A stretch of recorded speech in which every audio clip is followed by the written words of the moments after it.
Hare Krishna. Hare Krishna. Jai, there he is, my old buddy. Krishna Mukta Prabhu. Panchakalpatruviyas Chakri Pasinabhi Patitana. How are you, Prabhu? Oh, tired. Yeah. Zooming around.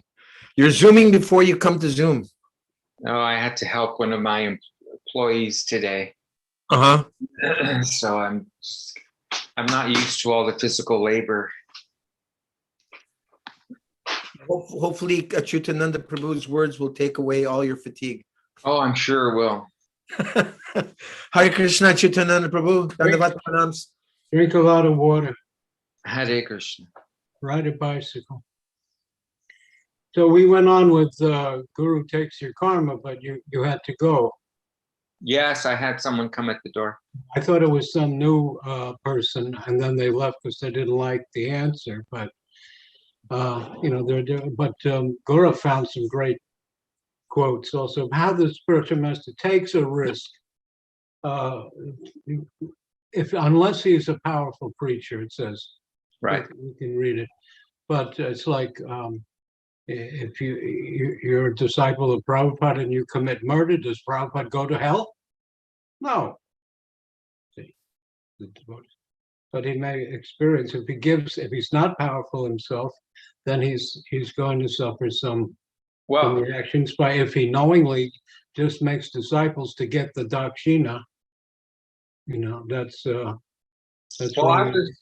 I was contemplating that as for a while as well, and my feeling on that is that if someone's an imposter and is really in that on the level where they can actually take someone's karma, because you've got to have that shakti in order to be able to do it, then nothing really happens. Like it's, for example, like you could bathe in the Mississippi River, but nothing will happen. You bathe in the Ganges and it's a whole totally different thing because of its connection to Krishna. So if someone is accepting disciples and they're bogus, then they may not accept, they may not be accepting they can't accept anyone's sins because they don't have any of the Shakti. If the spiritual master is giving Shuddha Nam, the pure name, then that will get rid of the disciples' karma. Even Namabas will get rid of it. If he goes on sinning, then that's his responsibility. And the guru is there to instruct him. But many even in Narayan Maharaj, some sannyasis fell down. It's not his, he doesn't suffer. He feels terrible for it, but he doesn't experience any karma from the fall down. Well, there's also taking karma and then actually becoming free of material desire. Because that's the anartha nivriti stage. The guru will instruct you to come up to the anartha nivriti stage, and then ruchi stage, when you have a taste for Krishna, and rasavajam rasyokasya paradrishtani, you get a higher taste. Yes. That's not a cookbook, that's a real thing. Yes. Because one could be given an opportunity to become relieved of his karma, but if one still has material desires and acts upon them, then it just starts accumulating again. Then he's not following the instruction of the guru. But they all think that he's going to take my bad karma. Yeah, that's what I want. That's why they pray to. And that's why Tripurari or his associate wrote an article. This is Judeo-Christianity thing. And I just saw a 5-hour, and then I found a 6-hour version of how since probably 3 or 4, well, since Galileo and little before, the Christians wanted to get rid of anything that sounded pagan, so they got rid of all the cosmology, astrology, astronomy, and changed the buildings and just hid everything. Of course, their new system didn't work, so they had to use the old system, which they called sinful and from the devil, but they changed it and gave it their names. And this is the rascaldom of it. Prabhupada, I don't know how many times had referred to that cheating propensity of the Christians, but having said that, he did acknowledge that Christ did offer them that opportunity where he took their sins, but they have to stop sinning. They just can't use them as a it's called vicarious. The Christians call it vicarious atonement. That and nowhere. I mean, the Christians always say, "Well, the Old Testament confirms our New Testament," but there's nothing that another person can die for your sins. No. This is maybe the example of Ambarish Maharaj and Durvasa. He went to all the demigods. No, you have to go back to the one you offended and get his. Okay. But the idea of powerful, spiritual beings being able to take sins is there. I mean, touching the feet of a sadhu, bathing in the Ganges. We're gonna sing that. Probably that line comes in the song tonight. Apanara Sane Papa Dure Jai. The sin goes far away just in being in your presence. Not that he takes it from you, sin goes away. There's a nice old story. The sun has some of its rays, go out and capture some shadow and bring it back to me. Capture some shadow. But doesn't the Ganges accept I'm in the middle of a story. Okay, go ahead. So is there some superstition that if someone doesn't like being interrupted, it's their fault? No. Okay, because I think that's going around. Sorry, it was rude there. Yes, hey, you're welcome. That's the sin. Simple. So the sun sent, start over now. See, when somebody interrupts, at least me, I'm not listening to them. I'm remembering where I left off. See? So the sun told some of its rays to go out and capture some shadow and bring it back to me. And they came back after a long time. They said, we couldn't find it. Every time we saw a shadow, it ran away. Because there's sunshine. But what about Ganges, Mother Ganges, taking away the sins of those who bathe in her?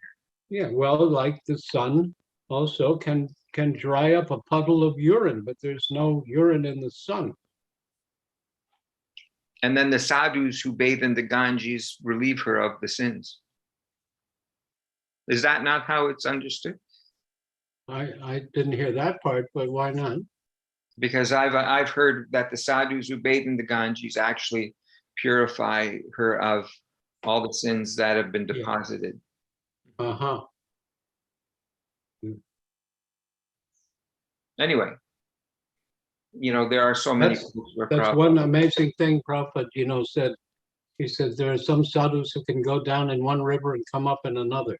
And then he said, I have seen it. Wow. Now, how did he see it? Mm-hmm. I think if I don't mean to be the spokesman of Jivan Mukta, Prabhu, but if I think I understand you. Spoke.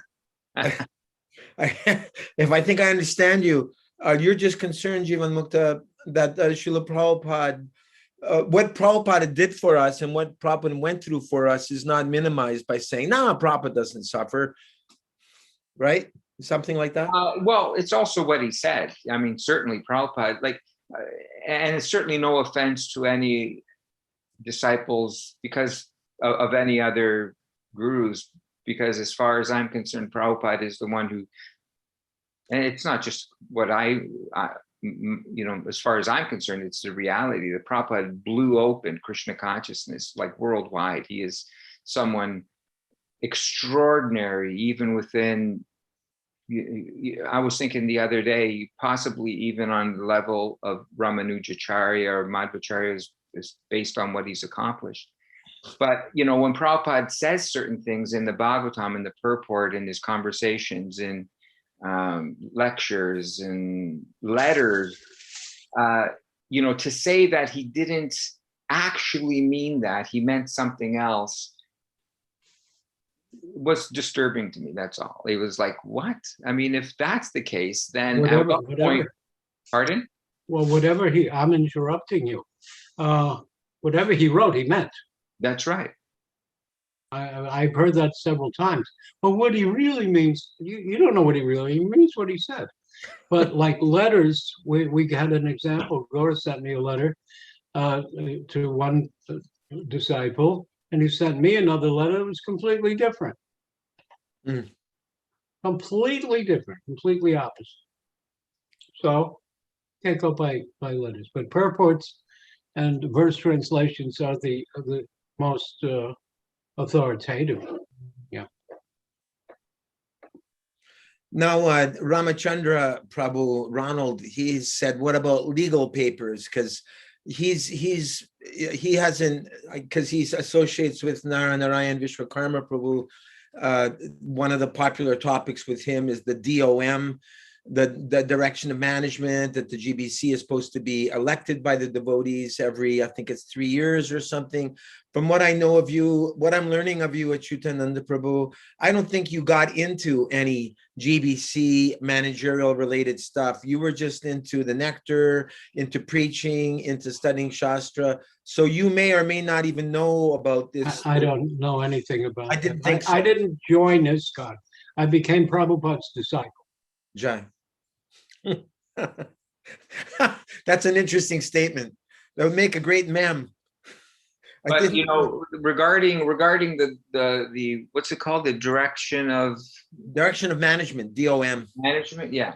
I mean, if that is the case, then that should be implemented and used. But I'm just a little surprised because it's such a democratic system, and I know that and I'm just. I doubt if that's what Prabhupada may have written, because I heard him, an Indian gentleman said, oh, you mentioned a president of an American temple. Do you have elections? And he said, no, we had very bad experience from elections. Yeah, I was just going to say I heard him say that. Democracy, we know what Prabhupada said about democracy. So, in ISKCON, for example, as it's going now, becoming very, very liberal, it becomes just like a political exercise, like we see in the material world. Like you start getting the liberals. We're already getting it already, but how is it really any better? And who's going to vote? Like, who's qualified to vote? Like, what type is it devotee? Is it initiated devotees? Is it temple devotee? Like, Initiated devotee has to have a picture ID. yeah, in that state, and whose license plates end in odd numbers. right. Jivan Mukta Prabhu, excuse me, what do you mean by ISKCON's becoming very liberal? Can you be more specific? Woke. He means woke. Woke, woke. All the liberal, talking points that we see as far as feminism, gay rights, all these things are being absorbed in ISKCON. I mean, it's just okay. It's not politically correct to read some of Prabhupada's purports because of how he speaks about women, for example, or how he speaks about different races, even how he speaks about gay sex. Right. For that matter, how he speaks about sex sometimes. Right. I mean, it's totally politically incorrect. Major no. Yeah. Like that. So would you say, sorry. And so, it's because devotees are becoming very conscious of how the others, the non-devotees, perceive us if we speak in this way. Okay, and I think it ultimately confuses their understanding of Krishna consciousness. Okay, go on, sorry. And our existential situation. I think it demonstrates the devotees not understanding Krishna consciousness and the teachings. So if I understand you correctly, then I'm conjecturing that the removal of Prahladanandan Maharaj as the Minister of Health and Welfare, because he's saying so much of the pandemic is a hoax, that we need to follow Ayurvedic principles, forget about the jab, then a liberal reaction to that would be to remove him, correct? Because that's not keeping with the status quo. Is that correct? Absolutely. Yes. Another symptom. Absolutely. Yes, some doctor devotees or just initiated doctors pushed him out. Yeah. In India. And then they all say, oh, well, Prabhupada wanted Varnashram. And then they take out the Ayurvedic system entirely. It's outrageous. I mean, here's the Ayurvedic system presented to us by the Supreme Personality of Godhead. And we replaced Sri Dhanvantari with Bill Gates. And so many, and you know what it is? It's like, we think we know better, but it's just like we in this material world, we introduce something to make things a little more convenient, but then down the road we realize, oh, it has this side effect and that side effect, and now we have so much pollution. And now, just like electric cars, okay, electric cars are going to solve the problem, really? Okay, so where's all this electricity coming from? Oh, we burn coal, or we have nuclear power plants that produce, all this nuclear waste. So that's better. So, it's the same thing, that we think we know better socially, that, oh, let's create this equality between men and women, or let's create this, sense that we're all the same, we're all equal. And well, there's certain ramifications that we may not even realize at this point. They don't know the science of even the Jivatma soul. The souls are the same. The bodies are different. Here I got ashwagandha, I got ajwan, triphala. Wow. You're becoming a Vaidya. No, it's just for me. But somebody asked, well, did you get the shot? I said, no. Prabhupada told us not to trust the pharmaceutical. Oh, he didn't know about COVID. I just walked away. Yeah. Minimizing Prabhupada. 100 years ago. Sorry. What, Krishna Chandra? I'm just saying they had the Spanish flu 100 years ago. It's not as if like pandemics are a brand new thing. There were there, and there was a plague in India. Yeah. And Bhaktivinoda Thakur says, this plague will come and it will take people who are taken, and some will come. If this is, whether you stay alive to 100 or not, is not the proof that you're right. Also, it minimizes the perspective of the pure devotees. Somehow, Prabhupada didn't know the cheating propensities of these medical practitioners. You think that he was commenting on, specifics, cultural specifics of that time. He was not, commenting on something that was specific to that age. He was commenting on a quality of these people of Kali Yuga that lasts the entire age. It has nothing to do with the 1800, 1910 or 20. It has to do with the conditioned souls and their mentality. And Prabhupada, as a pure devotee, completely understood their motives, completely understood what the medical establishment was doing with the introduction of these allopathic medicines. Here's the story I heard. In 1230, the Pope at that time had syphilis, and he got it the usual way. And the herbal doctors couldn't cure him. So the other doctors came who used mercury. Mercury is called quicksilver, and that's where the word quack comes from. Huh. They were the quack because they used quicksilver. Well, the mercury cured him. So the Pope says, I'll give you anything. They said, we don't want any award, just get rid of the herbal doctors, who were mostly women. Witches. They They called them witches, and they go out at night. And yes, there are some herbs that can be gathered in the dark moonlight or in the full moonlight. And they do consort with the devil. And so the witching burning times, they call it, started. And the men turned it into their business, and the women became nurses who really do the real healing.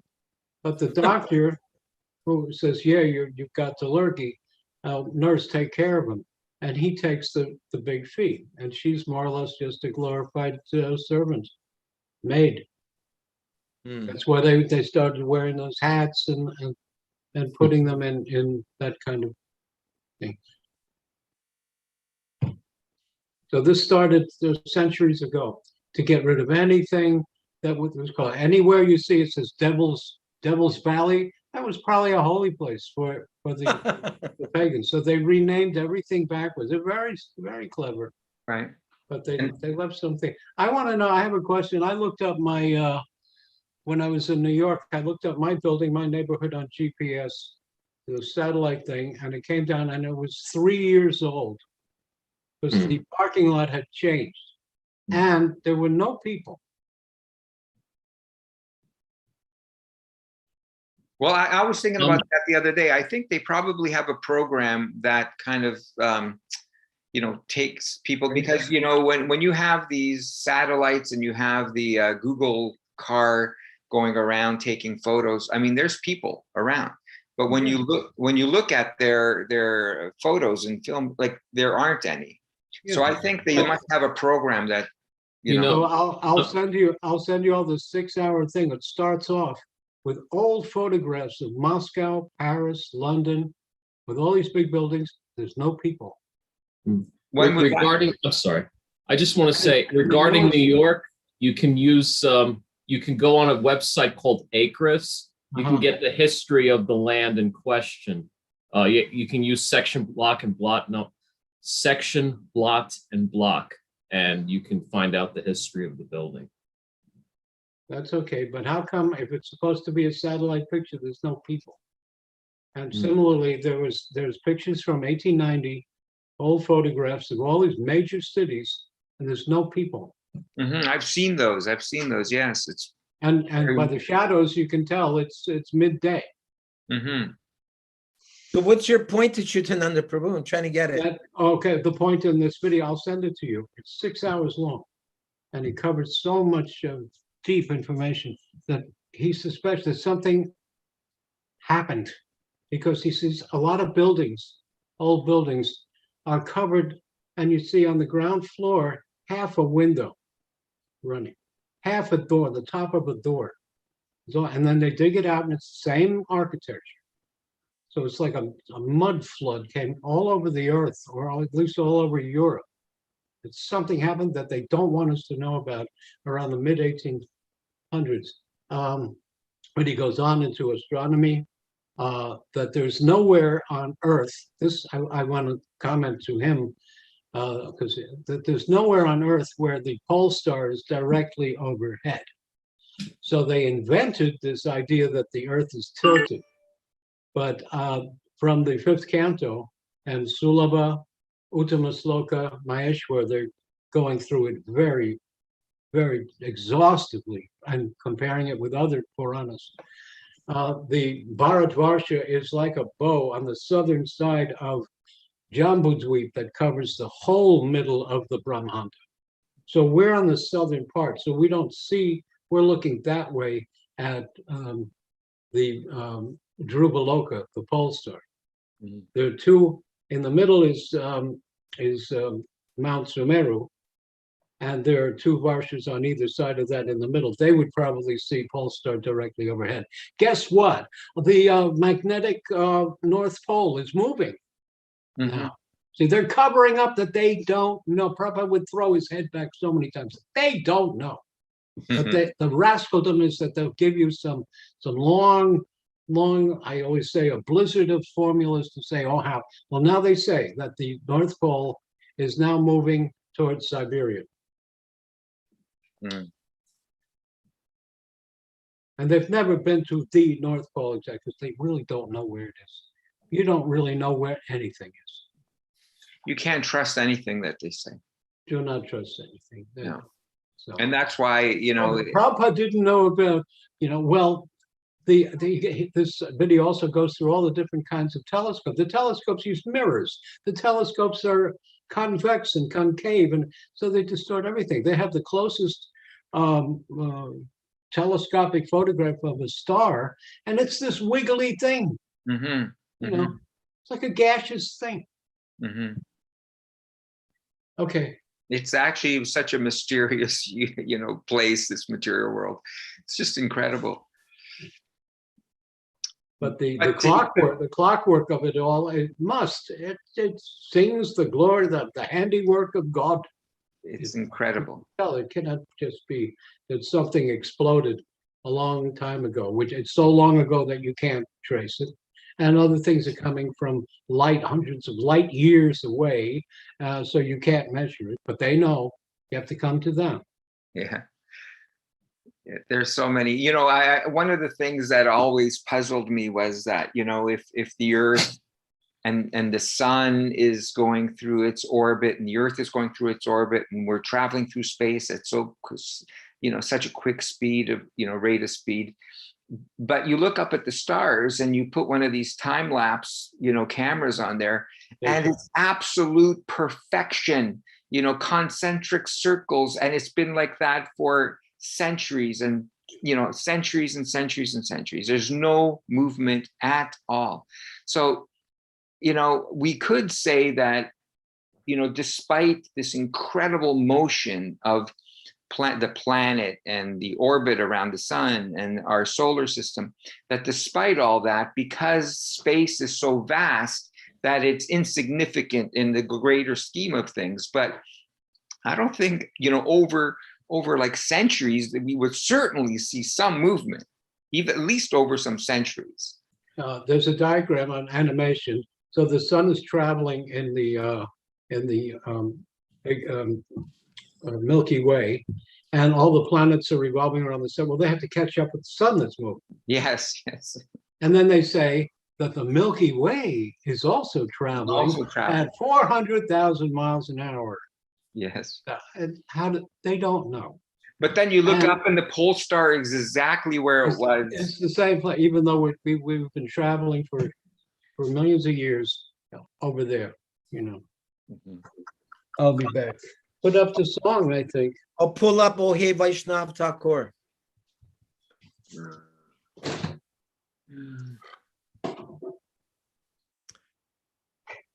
just a little bit about the song itself. Prabhupada is saying, Bhaktivinoda Thakur sings, "O Vaishnav, kindly accept me as your dog."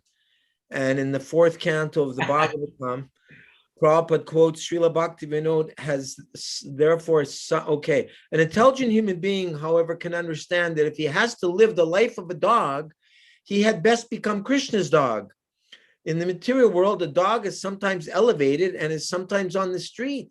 But in the spiritual world, Krishna's dog is perpetually, eternally happy. Srila Bhaktivinoda Thakur is therefore sung, Vaishnav Thakur Tomara Kukura Bolia Janaha More. In this way, Bhaktivinoda Thakur offers to become a Vaishnav's dog. A dog always keeps himself at his master's door and does not allow any person unfavorable to the master to enter. Similarly, one should engage in the service of a Vaishnav and try to please him in every respect. Unless one does so, he does not make spiritual advancement. And in the 7th canto, Prabhupada comments that one can understand the science Supreme Personality of Godhead simply by the Parampara system. In this regard, Srila Narottam Das Thakur says, Tandara Charana Sevi Bhaktasane Bas. Let me serve the lotus feet of the devotees of the Lord, and let me live with devotees. Janame Janame Hoy Abhilash. Following Narottam Das Thakur, one should aspire to be a servant of the Lord's servant. Life after life, Srila Bhaktivinoda Thakur also sings, Tumita Thakura, Tomara Kukura, Bolia Janaha More. O my Lord, O Vaishnav, please consider me your dog. One must become the dog of a Vaishnav, a pure devotee, for a pure devotee can deliver Krishna without difficulty. Krishna se Tomara, Krishna dite para. Krishna is the property of his pure devotee. And if we take shelter of a pure devotee, he can deliver Krishna very easily. Prahlad wants to engage in the service of a devotee, and therefore he prays to Krishna, my dear Lord, Krishna, kindly give me the shelter of your very dear devotees so that I may engage in the service and you may then be pleased. Mad Bhakta Pujabyadika, 11th canto. The Lord says, engaging in the service of my devotee is better than trying to engage in my devotional service. And in the 10th canto, Prabhupada again makes reference that if one seeks the favor of a devotee instead of directly asking favors from the Supreme Personality of Godhead, one is very easily successful. Srila Bhaktivinoda Thakur has recommended Vaishnava Thakura Tomara Kukura Buliya Janaha More. Krishna se Tomara, Krishna dite para. One should desire to become like a dog in strictly following a devotee. Krishna is in the hand of a devotee. Adurlabham Atma Bhakto. Thus, without the favor of devotee, one cannot directly approach Krishna. What to speak of engaging in his service? Therefore, Narottam sings, Chadiya Vaishnava Seva Nishtara Payeche Keba. Unless one becomes a servant of the pure devotee, one cannot be delivered from the material condition of life. In our Gaudiya Vaishnava society, following in the footsteps of Rupa Goswami, our first business is to seek shelter of a bona fide spiritual master, Adau Guruv Ashraya. Anyway, there's many wonderful references to this song. This song itself does not actually have a purport in the songs of the Vaishnavacharyas, but if you go through Prabhupada's books, he makes many references to it. There's another song, Kali Kukura Kadan, the dog of Kali. Anyway. Kaliya Kukura Kadan. Yeah, Riksaraj Prabhu sang that one. Okay, here we are, and let's call up share the screen here. All right, Acyutananda Prabhu, I asked him which song for tonight, and he said this one. From Shri Vaishnava Thakura Doyara Sagara Edasre Koruna Kori Diya Pada Chaya Soda Heya Maya Tomara Charana Dhari. O he Vaishnava Thakura Doyara Sagara Edasre Koruna Kori Diya Pada Chaya shodo he Amaya tomara charana dori. I need a drummer. Chai begadami chai dosha shodhi chai guna deha dase. Chai sat sanga deho he amare bose chi sangera ase. Aya bega Paya Begado Paya Dosha dosha Shodi Egachana Deho Dase Chaya Satsanga Deho He Amare Bosechi Sangera Akaki amar nahi pai bol harinam sankirtane. Tumi kripa kori sradha bindu diya deho Krishna namadhane. Ekaki Amara Nahi Paya Bolo Harinama Sankirtane Tumi Kripa Kori Shraddha Bindu Diya Deho Krishna Krishna Namedhane.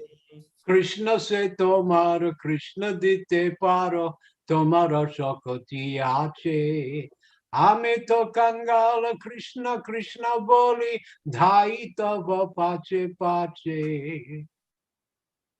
Krishna se tomara Krishna se tomara, Krishna te paro, tomara shakati ache. Ami tu kangala, Krishna Krishna boli thai tava pache pache. Translation, O Venerable Vaishnava, devotee of Krishna, O ocean of mercy, be merciful unto your servant. Give me the shade of your lotus feet and purify me. I hold on to your lotus feet. Teach me to control my 6 passions, rectify my 6 faults, bestow upon me the 6 qualities, and offer unto me the 6 kinds of holy association. Jivan Mukta. I do not find the strength to carry on alone the Sankirtan of the holy name of Hari. Please bless me by giving me just one drop of faith with which to obtain the great treasure of the holy name of Krishna. Krishna Chandra. Krishna is yours. You have the power to give him to me. I am simply your servant, running behind you, shouting, Krishna, Krishna. Nanda Patni. The 6 passions are those pertaining to the words, the mind, anger, the tongue, the stomach, and the genitals. The 6 faults are overeating, attachment to material things, inability to follow the regulative principles, sense gratification, useless, idle talk, and impure habits.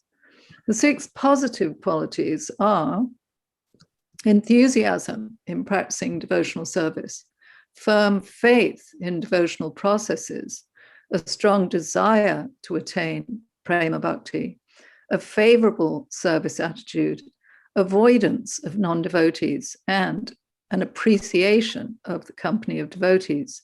The 6 methods of association are to go to an assembly of devotees, to invite devotees into one's home, to discuss and hear devotional topics, to take the Mahaprasad of devotees, and to offer Mahaprasad to devotees.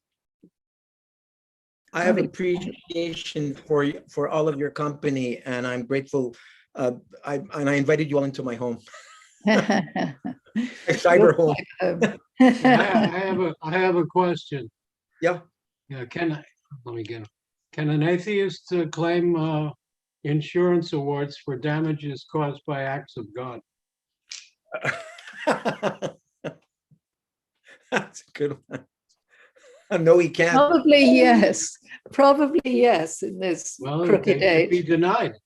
They have an atheist, the atheists wanting to declare themselves a religion and be tax exempt. But in insurance language, earthquake, fire, flood, those are called acts of God. So they should not be able to do that. Mm-hmm. It's the old foxhole thing, though, right? I don't think they call it acts of God, would they? They're known as acts of God in the insurance contracts. Oh, are they? Yeah. Not for long. Not for long, exactly. I think they're going to change that. It's totally politically incorrect. Krishna. Let's continue from where we left off in the Bhagavad-gita. I counted tonight just to see how much reading we need to be doing to make it through the introduction, and there's about almost 70 paragraphs left just to finish the introduction. So let's get to it. Where are we? Let's see. Bhagavad-gita, Prabhupada books. Okay, there it is. And let's see, can we share that? Did everyone see that? Can everyone see the? Yeah. Okay. Acytuananda, would you like to start, Prabhu? No, I got to do something. Somebody else do it. I'm writing down. How Arjuna accepted this Bhagavad-gita should be noted. His manner of acceptance is given in the 10th chapter, 10:12. Arjuna Uvacha, Param Brahma, Param Dhamma, Pavitram, Paramam Bhavan, Purusham Shashvatam Divyam, Adi Devam Majam Vibhum, 13. Ahustvam Rishaya Sarve, Devarshir Naradastata, Asito Devalo Vyasa, Swayam Chaiba Bravishime, 14. Sarvam etadritam manye, Yanmam Vadasi Keshava, Nahite Bhagavan Vyaktim Vidur Deva Nadanavaha. Arjuna said, you are the supreme Brahman, the ultimate, the supreme abode and purifier, the absolute truth and the eternal divine person. You are the primal God, transcendental and original, and you are the unborn and all-pervading beauty. All the great sages like Narada, Asita, Devala, and Vyas proclaimed this of you. And now you yourself are declaring it to me. O Krishna, I totally accept this truth, all that you have told me. Neither the gods nor demons, O Lord, know thy personality. What an incredibly significant section. So it's significant and important. Here's Arjuna, who's in the presence of Krishna, telling us precisely who Krishna is. Mm-hmm. So either like Krishna is who's claiming to be God is true or is insane, or Arjuna, who believes him, is actually in knowledge or is insane or completely deluded. It can't be like it's one or the other. Well, the final proof then is you still don't have any doubt. Here's universal form. Ah. Yeah. Acyutananda Prabhu, would you like to continue? I'm free now, yes. After hearing Bhagavad-gita from the Supreme Personality of Godhead, on every page, you'll see those words, Supreme Personality of Godhead. Arjuna accepted Krishna as Param Brahma, the Supreme Brahman. Every living being is Brahman, but the Supreme Living Being, or the Supreme Personality of Godhead, is the Supreme Brahman, Param Brahma. Param Dhamma means that he is the supreme rest or abode of everything. Pavitra means that he is pure, untainted by material contamination. Purusham means that he is the supreme enjoyer. Divyam, transcendental. Adi Devam, the Supreme Personality of Godhead. Ajam, the unborn. And Vibhum, the greatest of all, the all-pervading. So, Sri Ramaraj used to say, Brahman is all inclusive, and Paramatma is all intrusive. Jiva Mukta, you want to continue? I just find this Bhagavad-gita to be soaked in nectar. It's just absolutely, just wonderful. It's just. Please continue, Jiva Mukta. I can't. Okay, here we go. Now one may think that because Krishna was the friend of Arjuna, Arjuna was telling him all this by way of flattery. But Arjuna, just to drive away this kind of doubt from the minds of the readers of Bhagavad-gita, substantiates these praises in the next verse when he says that Krishna is accepted as the Supreme Personality of Godhead, not only by himself, but by authorities like the sage Narada, Asita, Devala, Vyasadeva, and so on. These are great personalities who distribute the Vedic knowledge as it is accepted by all acharyas. Therefore, Arjuna tells Krishna that he accepts whatever he says to be completely perfect. Sarvam etadritam manye. I accept everything you say to be true. Arjuna also says that the personality of the Lord is very difficult to understand, and that he cannot be known even by the great demigods. This means that the Lord cannot even be known by personalities greater than human beings. So how can a human being understand Sri Krishna without becoming his devotee? Yeah, Mayavadi, I talking to a Mayavadi, I said, so did you create Anantakoti Kila Anantakoti Brahmanda Nike? Did you create unlimited millions of universes? Did you do avatars come from you? No. Oh, but Ras Leela, oh, that I can do. And you know, even these Mayavadis who do enter into Brahman, you know, my understanding is that's just mental concoction anyway. It's just a projection of their own fantasies that they've become liberated. But anyway, even if they say they're liberated, so you're now liberated. So you should be like the super soul. You should be all pervasive. You've now blended in with the Supreme Brahman. So you are now God. So your experience of God was so lacking that you actually came back to the material world. Like you became God. You became the Supreme Absolute. Now I'm like Krishna, who incarnated in the modes of goodness. And so I'm going to open up schools and hospitals. But Prabhupada was saying the exact same thing that you're saying, because he was explaining that Paramatma arranges for the tiger to get his meal. Paramatma arranges for the ant to get his sugar. And everything. So to just see what it means to be God as even Paramatma. Mm-hmm. Yeah, and another place Prabhupada was saying, Prabhupada's arranging for the thief to steal from the bank, and and he's helping the banker to protect. Yeah. As the Paramatma, you know, you've become Paramatma. So you are now enjoying the pleasures of every living entity in creation. You're enjoying through their senses. And that's not enough. That was deficient. So you want to come and enjoy sense gratification again as a limited, single, minuscule living entity. You choose that over enjoying the universal pleasures of every single living entity in creation. What nonsense. What utter nonsense. Anyone to even think, you know, anyone who even can accept any aspect of impersonalism is so deluded. I don't like them. They need to see a psychiatrist.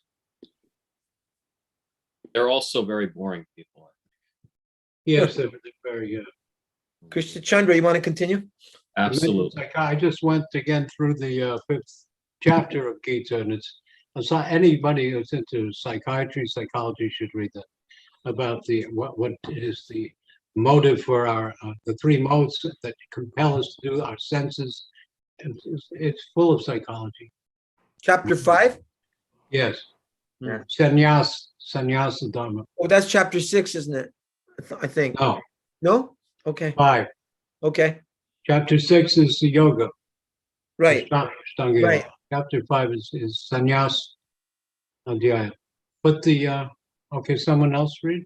Yeah, Krishna Chandra's turn. Oh, hey. Appreciate it. Therefore, Bhagavad-gita should be taken up in a spirit of devotion. One should not think that he is equal to Krishna, nor should he think that Krishna is an ordinary personality, or even a very great personality.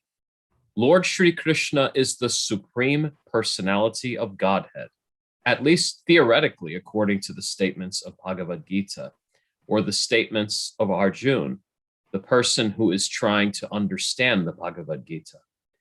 We should therefore at least theoretically accept Sri Krishna as the supreme personality of Godhead. And with that submissive spirit, we can understand the Bhagavad-gita. Unless one reads the Bhagavad-gita in a submissive spirit, it is very difficult to understand Bhagavad-gita because it is a great mystery. Just what is the Bhagavad-gita? The purpose of Bhagavad-gita is to deliver mankind from the nescience of material existence. Every man is in difficulty in so many ways, as Arjuna also was in difficulty in having to fight the battle of Kurukshetra. Arjuna surrendered unto Sri Krishna, and consequently this Bhagavad-gita was spoken. Not only Arjuna, but every one of us is full of anxieties because of this material existence. Our very existence is in the atmosphere of non-existence. Actually, we are not meant to be threatened by non-existence. Our existence is eternal, but somehow or other, we are put into asat. Asat refers to that which does not exist. Nandapatni? Out of many human beings who are suffering, there are a few who are actually inquiring about their position as to what they are, why they're put into this awkward position, and so on. Unless one's awakened to this position of questioning his suffering, unless he realizes that he doesn't want suffering, but rather wants to make a solution to all sufferings, then one is not to be considered a perfect human being. Humanity begins when this sort of inquiry is awakened in one's mind. In the Brahma Sutra, this inquiry is called Brahma Jignasa. Every activity of the human being is to be considered a failure unless he inquires about the nature of the absolute. Therefore, those who begin to question why they are suffering or where they come from and where they will go after death are proper students of understanding Bhagavad-gita. The sincere student should also have a firm respect for the Supreme Personality of Godhead. Such a student was Arjuna. Thank you. And now all the way from Pakistan, we have Nityalila Devidasi. These are short paragraphs. Nityalila, could you read two of them? I just want, if I could just say that I think it's so important where Prabhupada says that, you know, we have to at least theoretically accept. Okay, we may not be at that position where we understand Krishna, you know, we understand the concept or have any real significant realization of what do we mean even by God? You know, what do we mean by all the pervasive Paramatma? Like these concepts are out of our grasp. But okay, just theoretically accept that there is such a entity as the super soul, as God, and that entity, that supreme personality, is Krishna. Now, if you can just theoretically accept it as you go through this Bhagavad-gita with this a little bit sense of reverence and respect, then you can start getting some of the benefit. Then it'll start sinking in what this actually means. And you start developing and start benefiting from contact with this transcendental literature. But I think that point is so important. And Prabhupada, you know, that's why Prabhupada said it, because he realized that, okay, you know, we may not be there where we really understand these things, but okay, just theoretically accept it. Agreed. Nichalila? It is. Lord Krishna descends specifically to re-establish the real purpose of life when man forgets the purpose. Even then, out of many, many human beings who awaken, there may be one who actually enters the spirit of understanding his position. And for him, the Bhagavad-gita is spoken. Actually, we are all swallowed by the tigers of nations. And the Lord is very merciful upon living entities, especially human beings. To this end, he spoke the Bhagavad-gita, making his friend Arjuna his student. Being an associate of Lord Krishna, Arjuna was above all ignorance. But Arjuna was put into ignorance on the battlefield of Kurukshetra, just to question Lord Krishna about the problems of life, so that the Lord could explain them for the benefit of future generations of human beings and chalk out the plan of life. Then men could act accordingly and perfect the mission of human life. I'm just wondering if there's anything to do with your connection, because the quality of sound coming from you is not as good as it usually is. It sounds kind of like your head is in a can or something. So I try to fix Oh, it. this verse covers Manushyanam Sahasrichu Kasyit Yadati Sadei Jakatamapi Sitanang Kasyin Mangveti Tattata. So say something now, that maybe your sound is better. Try again, Nichalila. Yeah, I think my voice is now clear, is it? Yeah, there's, okay. Also, you might have an echo in your room. Is that a beautiful marble temple you're in? Behind you is? No, actually it's raining, so maybe that noise is coming around. Yeah. I was asking Nichalila when she will arrange for you to speak Acyutananda Prabhu to the congregation of Kirtanananda Prabhu, and Oh, sure. she's working on that. I'm gonna be speaking to maybe others have been invited also on Guru Purnima. I'm gonna speak on Thursday about all of the disciples of Bhaktisiddhanta that I ever met. Wow. Where are you going to do that? On a Zoom to I think it's hosted from Miami. Can you get that Zoom to me so I can share it? Yes. I think They only gave me a half an hour, but you can start the day before and listen to some of the others speaking, because it's going to go on for 72 hours. wow. Because Guru Purnima is next Saturday. Wow, but that's not Well, ISKCON community. They're invited. Right. No, but I would No, just but the host is not ISKCON. He's a Narayan disciple. That's Okay, I thought Bhagavat Swami's son, Nrsinga, Yeah. and his code name is Nash. okay. It's like Lokaguru's son is Nrsinga, so he's Shing. So we know who's who. Because people start talking, Nrsinga said, and they're like, wait, which one? Right. There are 27 Radhas here in Alachma.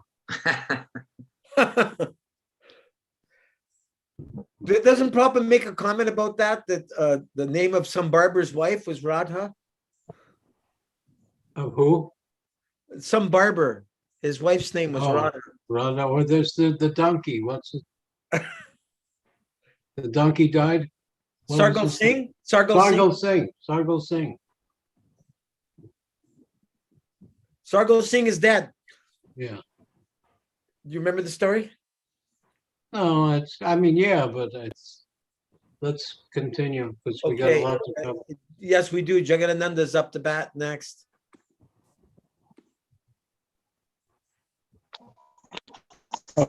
Okay. Where did you leave? Okay, I just want to make sure it's the right spot. Subject of the Bhagavad-gita.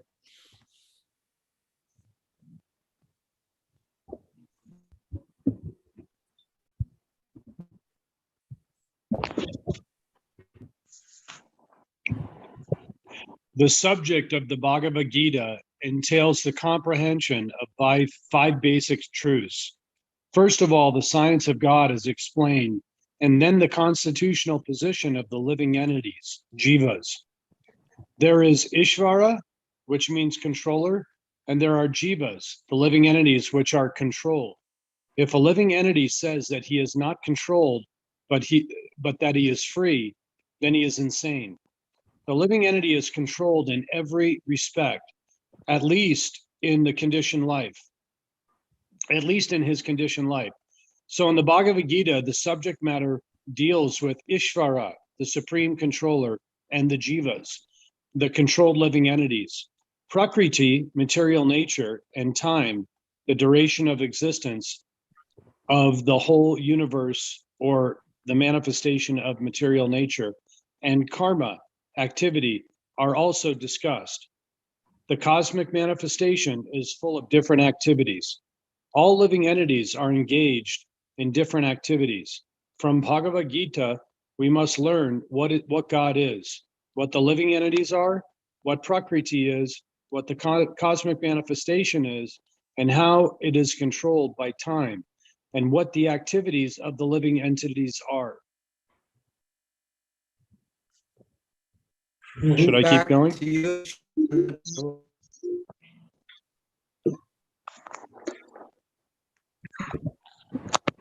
Alcohol.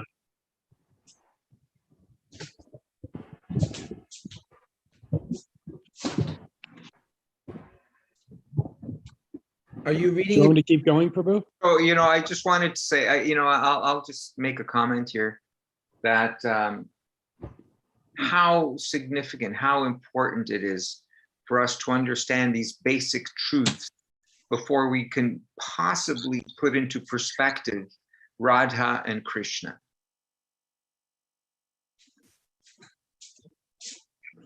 Before we could actually understand what is meant, if we could understand it at all, just a tiny little bit of appreciation of what is Radha and Krishna, their pastimes, what is Vrindavan, what is Goloka, when we don't understand these basic truths. So for so many young people these days who are being exposed to these pastimes of Krishna, yet have they read the Bhagavad-gita? Do they understand the basics?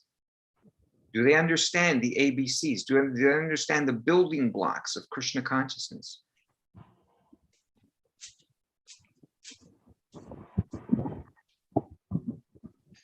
Valid point. Great point. I attended one Gaudiya festival. There was a young lady speaking with her girlfriend and a young man, and she was describing all the details of the Ashtashaka, Ashtagopis, the 8 principal gopis. And I was amazed because she had all these details. She had memorized how each gopi has a specific service. And I said, wow, you really know a lot. Did you read the Bhagavad-gita yet? And she said, no. Now, maybe I'm mistaken. Maybe there is, the pastime, these intimate pastimes of Krishna are so purifying and, so powerful and transcendental that someone doesn't need to understand the basics, or maybe. No, it's a terrible, terrible, terrible, terrible mistake. Unless it is established that Krishna is the Supreme Personality of God. If you don't know that and you read about gopis, it's Hindu love poetry. And you will think that it is mundane. Once you think it's mundane, you're out. You're out of the game. You're putting on Mushika. Again, become a mouse. I mean, to think of pastimes of Radha Krishna like your pastimes with your wife or your girlfriend or your whatever, that's the danger. The danger is to bring Krishna's and Radha and Krishna's pastimes down to our, gross mundane level.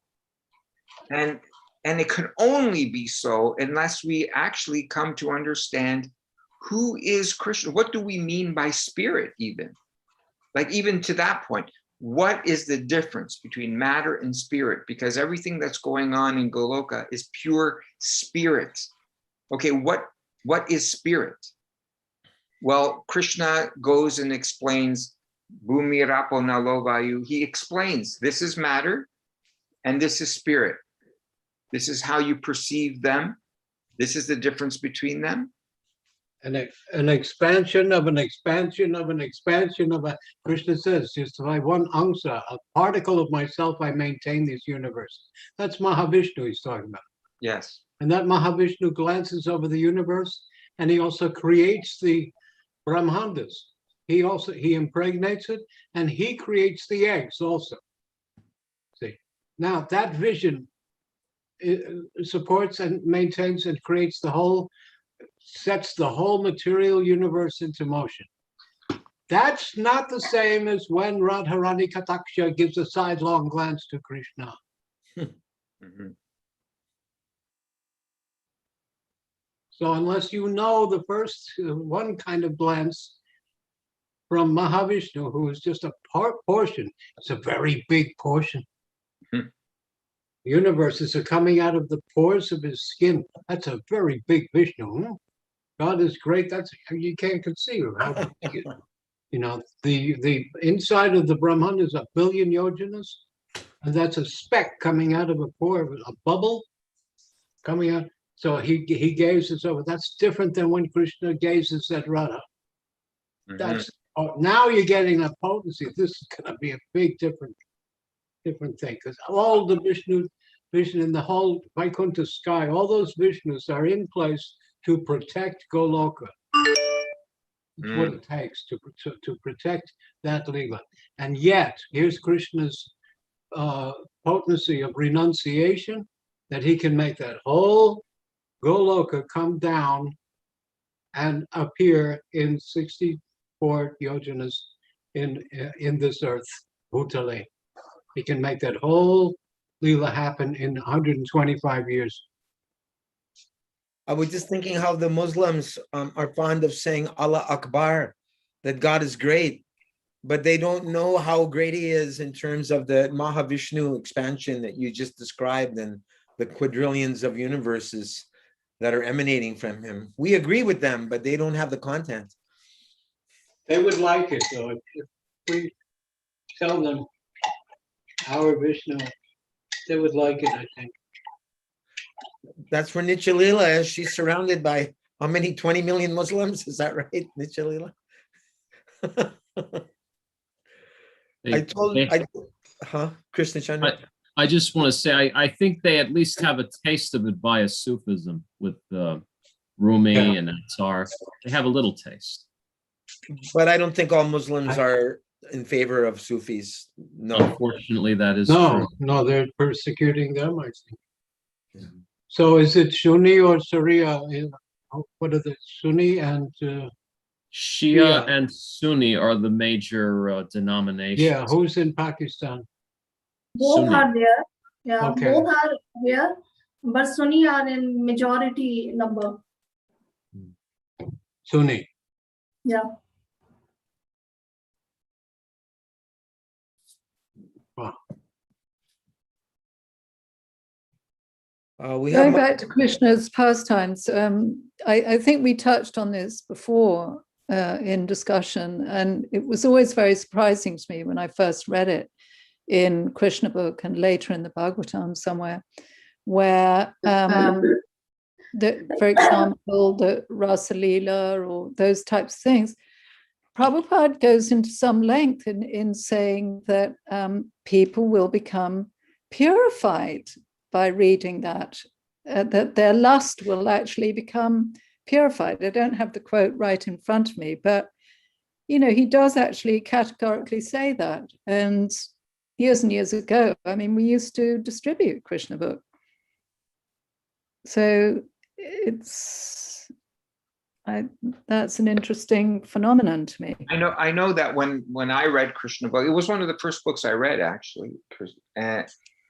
But it's infused with this Bhagavad-gita type presentation. Prabhupada was brilliant that he was able to present the most intimate pastimes of Krishna in Goloka, infused with the ABCs of Bhagavad-gita. Yeah, granted. Cross-referencing. So it's not like, for example, reading one of the Goswami's books where it's, you know, describing Krishna and Radha dancing it's not like that at all. Prabhupada gave a complete overall perspective of what's going on here. Not even Sukdeva Goswami goes into that. So people who read about, what dresses the Manjaris are wearing, and they're showing off that they have some esoteric knowledge. And like you said, the Prabhupada quotes the Gita throughout the Krishna book more than anything. He quotes Gita. And he's also translating the commentaries of Vishwanath Chakrabarti. And those, understand, in the middle of this Krishna's pastimes, he opens his mouth and there's a universal form. And Mother Yasoda goes, stop that. Don't do that anymore. But she doesn't. So this is the next thing of when we are there, now we're in sadhana life, when we go into Nitya Lila, Pravishta, when we're there, we won't care that Krishna is God. And Krishna tries to hide that during his Brahma Lila all the time.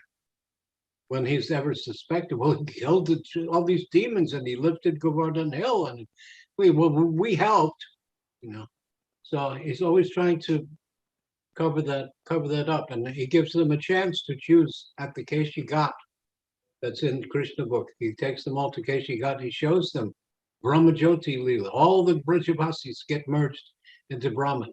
And they go, what do we do now? Okay, everybody go back under the Jamuna. Come back up. And they're all Vishnu forms. They all have Sarupya Moksha. And he goes, so what? And then they, okay, everybody go down. Then they wake up and they're in Goloka Vrindavan. They said, but this is the spiritual world. Who will feed Krishna? They said, okay, everybody, because they saw themselves like themselves, only in Goloka. Then they go back under, he comes back and they're all the same. They go, okay, now we're okay. Just like when Arjuna sees universal form, he says, no, take it away, take it away. I don't want to see you like that. I can't be your friend. Yeah, this. Yeah, he was afraid. It was horrific for him to see it, because there, in the universal form, he saw the death and destruction of all millions and hundreds of millions of people. Could you say that in seeing the universal form, was that an expression of Shantaras for Arjuna at that moment instead of that would be Aishwarya, wonderment. Just like the others, not Prahlad, but others would see Adbhuta Sringam, amazing, wonderful Aishwarya, wonderment, and he was in astonishment. I know that's a Gona Rasa. See, that's not Saka Rasa. Indirect, isn't it? One of the indirect? One of the indirect Gona Rasas. Qualified. Gona, quality. Guna, Gona. Jivamukta?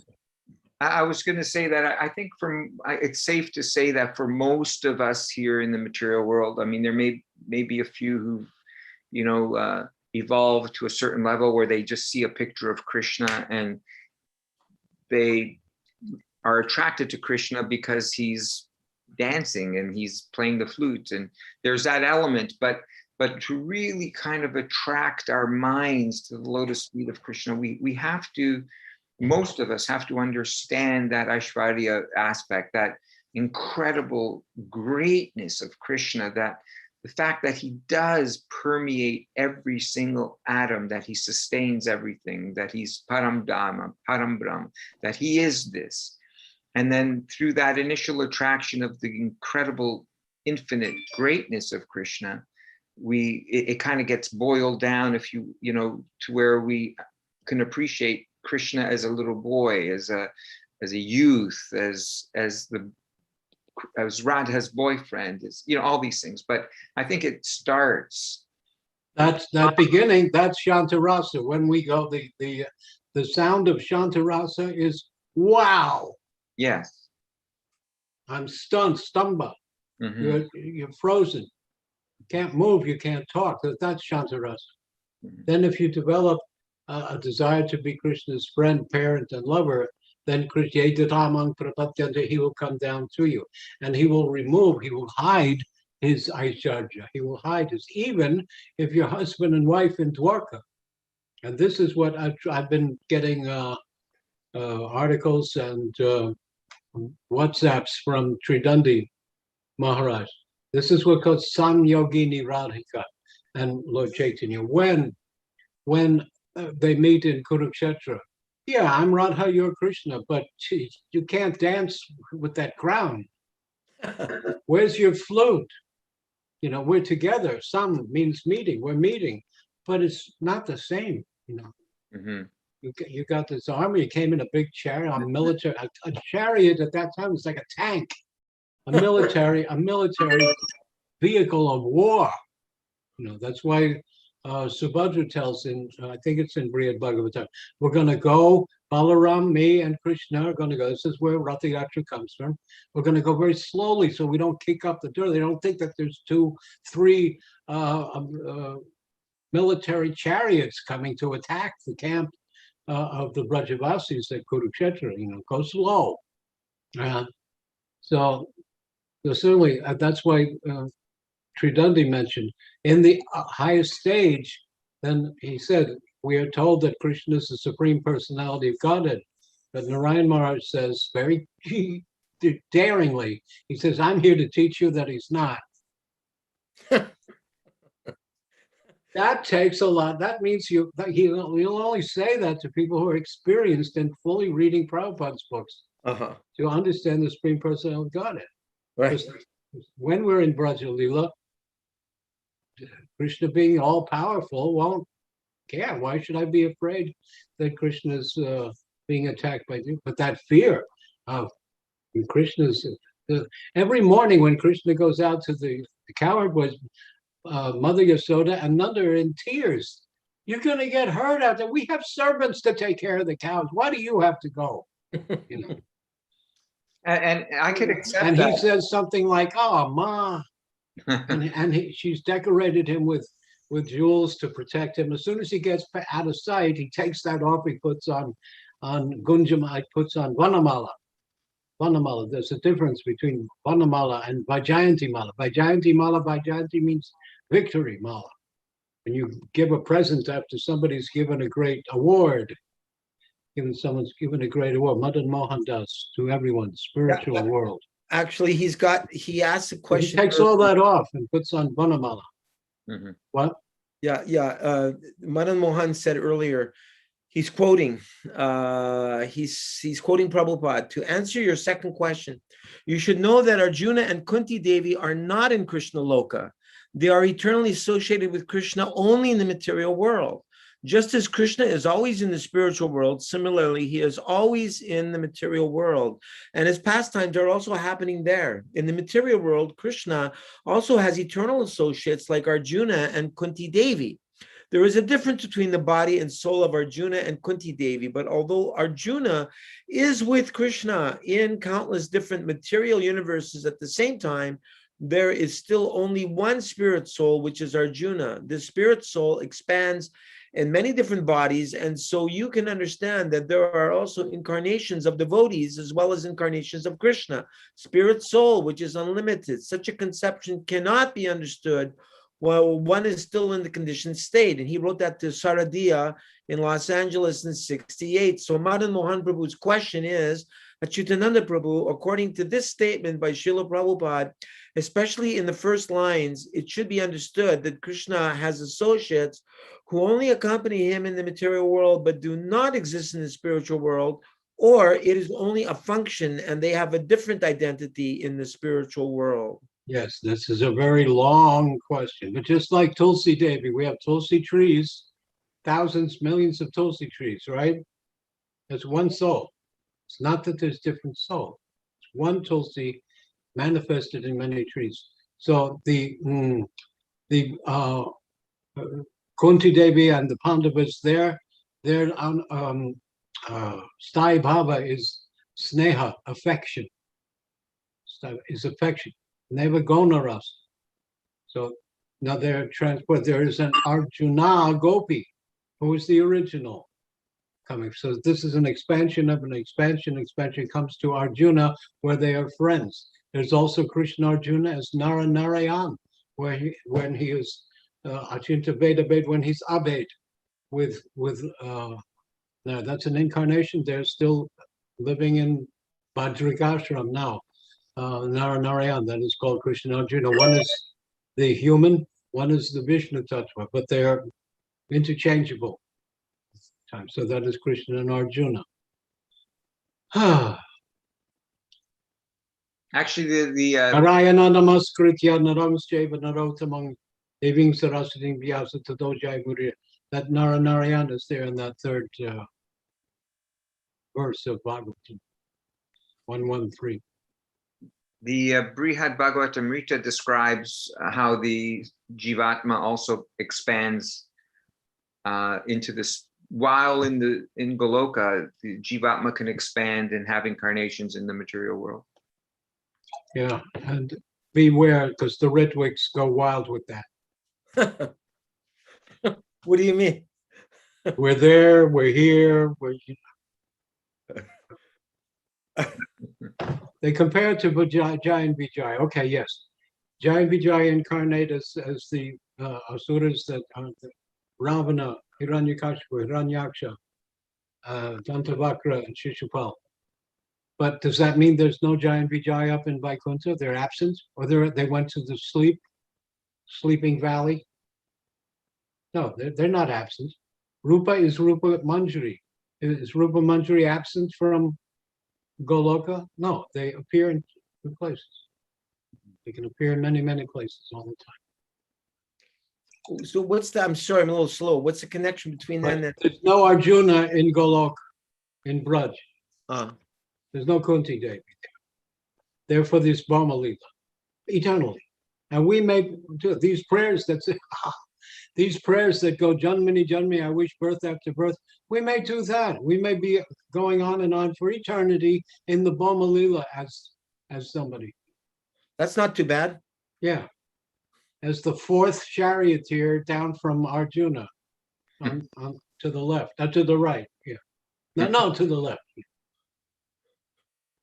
Or maybe a horse. Horse will be seeing Krishna. Or maybe maybe be a horse on the other side. You'll get to see Krishna more. One of Bhishma Dev's horses. You or get maybe to see a dog. Krishna all the time, right up close. Or maybe a dog. Or the dog. Kali Kukura Kada. Okay, let's get Jiva Muktiva. Anything Which else? Madan Mohan is that? Which Madan Mohan is that? Are you from Chile, Madan Mohan? You remain silent.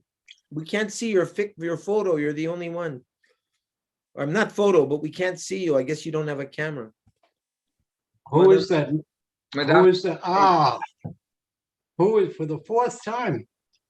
Who is that Madan Mohan? Is he here in Alachua, Madan Mohan? Or who? No, he asked Jivan Mukta and I to speak in Chile. Oh, so he's in Chile. I believe so. Good. Very nice devotee.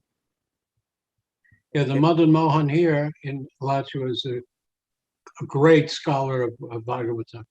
Wow.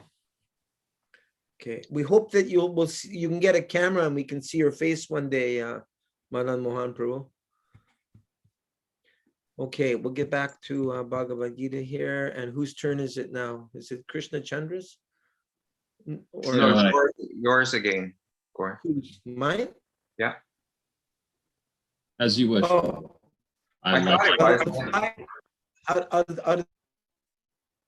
sorry. Out of these 5 basic subject matters in Bhagavad-gita, it is established that the Supreme Godhead or Krishna or Brahman or Supreme Controller or Paramatma, you may use whatever name you like, is the greatest of all. The living beings are in quality like the Supreme Controller. For instance, the Lord has control over the universal affairs, over material nature, etc. As will be explained in the later chapters of Bhagavad-gita, material nature is not independent. She is acting under the directions of the Supreme Lord. As Lord Krishna says, Prakriti is working under my direction. When we see wonderful things happening in the cosmic nature, we should know that behind this cosmic manifestation, there is a controller. Nothing could be manifested without being controlled.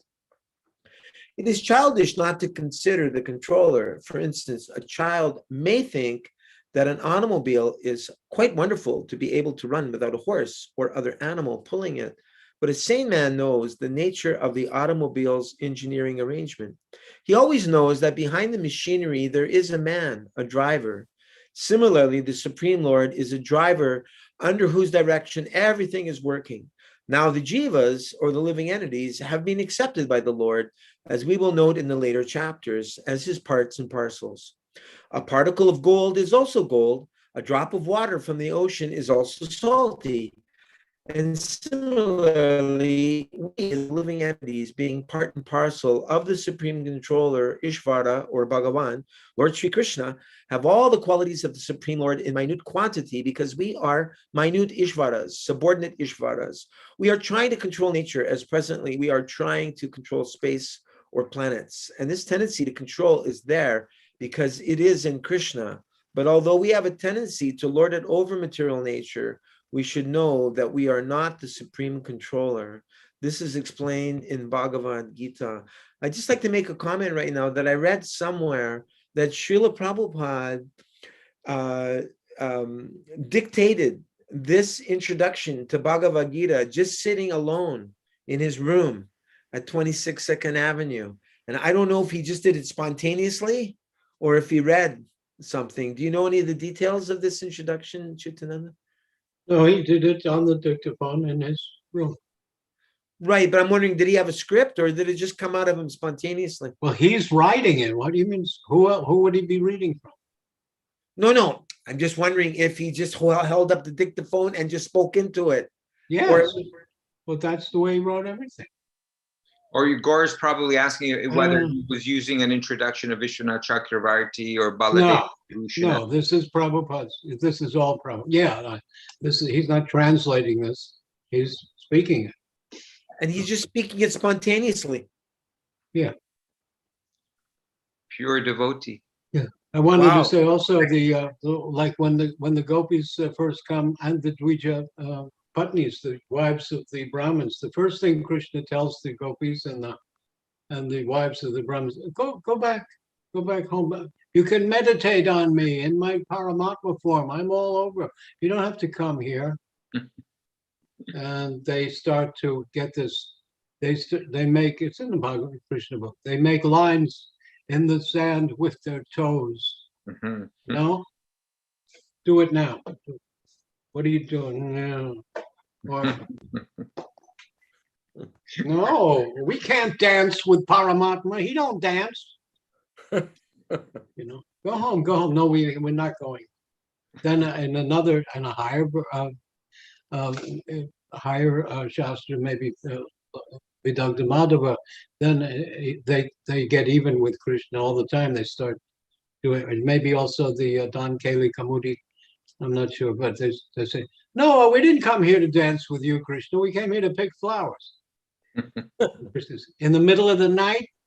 Yeah, there's special flowers. Yeah, we don't. So they make him come. Madhurya can control Krishna. Then he ain't no universal form then, or no Mahavishnu then.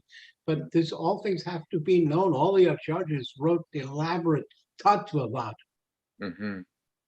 So that we're convinced of it. Then when you're full of that, understanding that, then you can attract Krishna when you become attracted and your bhavas develop. Yes. Ruchi, Asakti, Bhava, and Prem. The four. And those are the four pairs of Maha Mantra. Hari Rama, Rama Rama, Hari Hari. That's Ruchi, Asakti, Bhava, and Prem. So you have things to think about when we're chanting japa. When you do 17 rounds a day. Mm-hmm. Prabhu, how do you explain the term part and parcel, specifically parcel? We're also very good. Yeah, because Christian asked Prabhupada, well, we're made in the image of God. He said, yes, we're all samples of God. Yes, we're samples. We're little, just like, I was going to say this. The jiva, it's proper, is never contaminated, but the Chaitanya is contaminated. So just like Krishna has his Brahmajyoti, the jiva has his Brahmajyoti, his consciousness. That's called Chaitanya. That's why it's Chaito Darpanamarjana. The Chaitanya, our consciousness that's spread all over our body. The Atma is in the heart, but the consciousness is spread all over the body. And then through 24 elements, we can perceive some things. With our eyes, nose, and the 5 senses and the 10 working senses, we can somehow get an idea of what's around us. So the jiva is aware of himself and aware of some of his environment. But that's so we're all a little sample of Krishna. Everything reflects Krishna again and again and again in so many ways. Just like we were explaining, here we go again. Mahavishnu is unembodied, and Bhaktisiddhanta says in Brahma Samhita, the only word is intercourse. That the father is injecting life into the mother, not into Lakshmi, but into the shadow of the material energy through the symbol of Shambhu, Shiva. I always come back to that thing. So everything is replicated. There's another great verse, and I don't remember it, but it's just called the Shalak verse.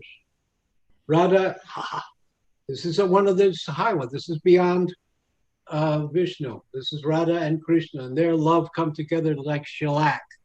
That's hard. When they come together, that shellac melts, and it melts all over, and that's why the universe is beautiful. It says it paints the universe, the material universe, with beauty, because everything is beautiful. Except New Jersey. But at the further away you go, but still there is a replication of something, some aspect of Krishna will be there. That's in the 10th chapter of Gita. We'll get to that. All of his vibhutis. So and still at the very end, he says, what need of you to know all of my expansions in this material world? Because I'm even an expansion of, you're one of my expansions. Among the Pandavas, I'm Arjuna. Oh, the Mayavadis love that. See, I'm Krishna. Yeah. But go ahead. Prabhu, so part, I understand. Parcel, why would Prabhupada use parcel along with part? Like, what difference is parcel means we're very small. Parcel is this denotes the size? Yeah. Okay, and part is the fact that we're part, and parcel is that we're really tiny. Now the parcel is tiny. The part is that we're an expansion of it. Okay. It's like a sun ray is part of the sun. Okay. But a portion of sun ray is not the sun. Okay, so parcel specifically identifies us as being insignificantly small. Yeah, because angsa also means a part, but anga means a direct. The Radharani is the first, and there's Kaya Byuha. Angas are his direct expansions. Balaram and the Vishnus. Radharani expands. Kaya Byuha, those are direct expansions. They're not jivas. They're nitya parishads. The highest jiva is a manjari, though. They're jivas.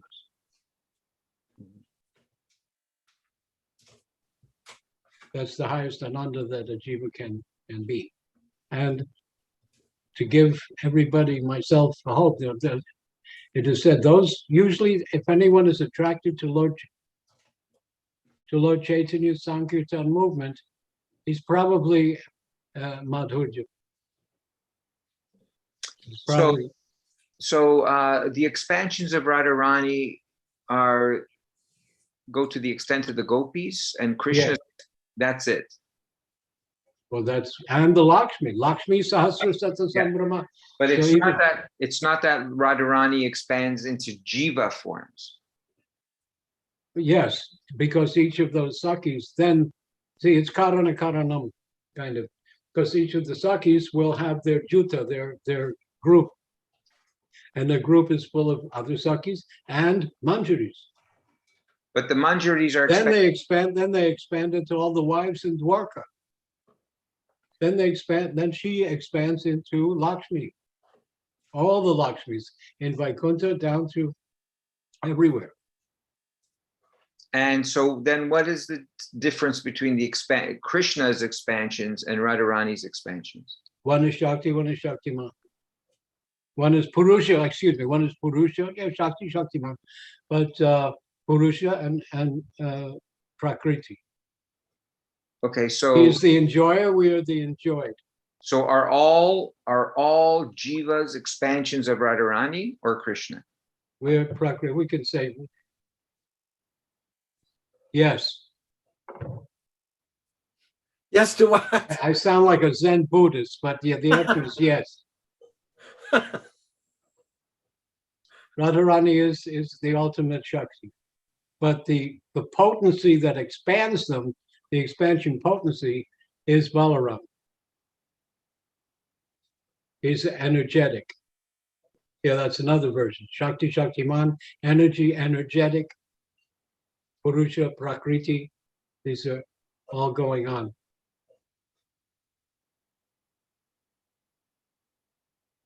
So What are you cooking? I'm having my trufala here. I had quinoa, tofu, and stir fry. I have my trufala here. It tastes terrible. I used to make Prabhupada's trufala. He had a prescription of the 3 fruits. They were dried fruits, little fruits. Amalaki, bibitaki, and haritaki. And I'm lucky, and you're lucky.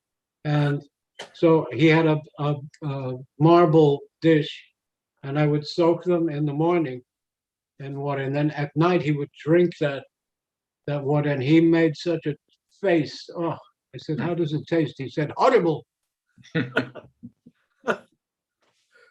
He'd have that every morning? Yeah, Or every night? evening. He would drink it in the evening. I soaked it in the morning, and he'd drink it at night. So he'd have that after his hot milk? Yeah. I don't know, sometime maybe before. I don't. Okay. Can I ask a question about the Gita? Yeah. So Krishna is speaking to Arjuna on the battlefield. Sanjaya is kind of looking on like in a clairvoyant state as such. I'm just wondering how the Bhagavad-gita was transmitted in terms of, you know, the parampara, how it kind of got handed down, because in another place Krishna says, you know, I spoke it to Vivashvan and Ikshvaku, but there they are on the battlefield. So I'm kind of a little hazy as to how this. Yeah, because this is all, yes, it goes to Sanjay, who's seeing it. Prabhupada even said either he had a spiritual vision or there was television at that time. So Yeah. the thing is, this is all recorded by Vedavyas in the Mahabharata. And he's the Parampara. Now his disciples come down to his disciples, Madhvacharya. Madhvacharya met with Vedavyas himself 800 and something years ago. He went to he's Hanuman and Vaya, so he climbed, he went with a disciple and he said, follow me, we got to jump across this huge crevasse. And the disciple said, no, I can't do that. You can do it. You are Vayu and Hanuman. So I'm going back. You're Bhima. And Madhvacharya leaped across and he sat with Vedavyas. So the parampara goes, we're reading, yeah, we get very close to it. I also want to, another time I'll explain Bhagavatam, because we have Sutta explaining to Sukha, Sonaka, what Sukdeva is telling Bhargava. And this is all to give authority. See, this is not like Joseph Smith in where was he, in Yonkers, New York, who says he had a vision of an angel with golden plates, and I copied them down, and guess what? He took the golden plates back to heaven and nobody can see. So I'm the only one that's got. That's the Mormons, isn't it? That's the more. And the other thing, the people that have no antecedents. And this is why there is, and there has been a long time, a desire to try to create Prabhupada as like Jesus. Where does he come from? Where does Muhammad? All of a sudden there's a Muhammad. All of a sudden there's a Buddha.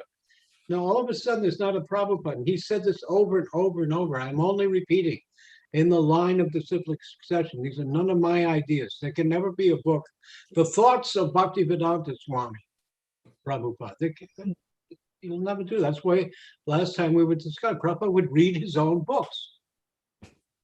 So can you take me back just one more time? Yeah, Just all to of this is reiterate happening. All of this is happening in the description by Veda Vyas, because he says it's by the grace. Sanjay says by the grace of Veda Vyas, I'm telling all this. So Veda Vyas is writing all this down. Actually, you know, it's Ganesh is the Oh, dictaphone. right. Okay.